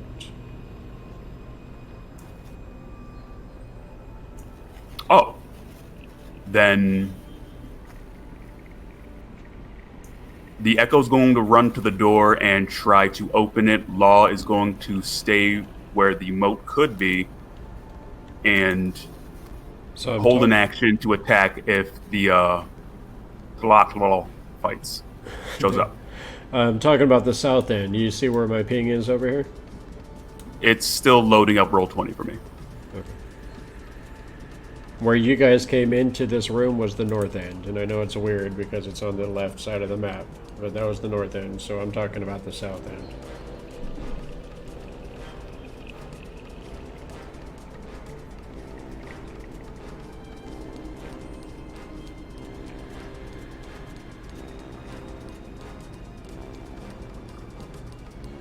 Is it working? Still loading up. Weird. Okay. We are, sounds like we're kind of trying to disengage from this combat. So let's go ahead and call it good for the week. It's about 9:20, and so we're at about that, over that 3-hour mark here for the evening. So we'll pick this up next week right here, and then getting back into the next little leg of this adventure. An interesting evening. Definitely got through a couple little puzzles there, and perhaps lost a party member. I don't know what happened there. We shall see what becomes of little Zig Zag in the future. But thank you so much. Coming, buddy. He's trying. He is trying. Absolutely. We'll save him. We'll save him. Don't worry. Law will make sure of it.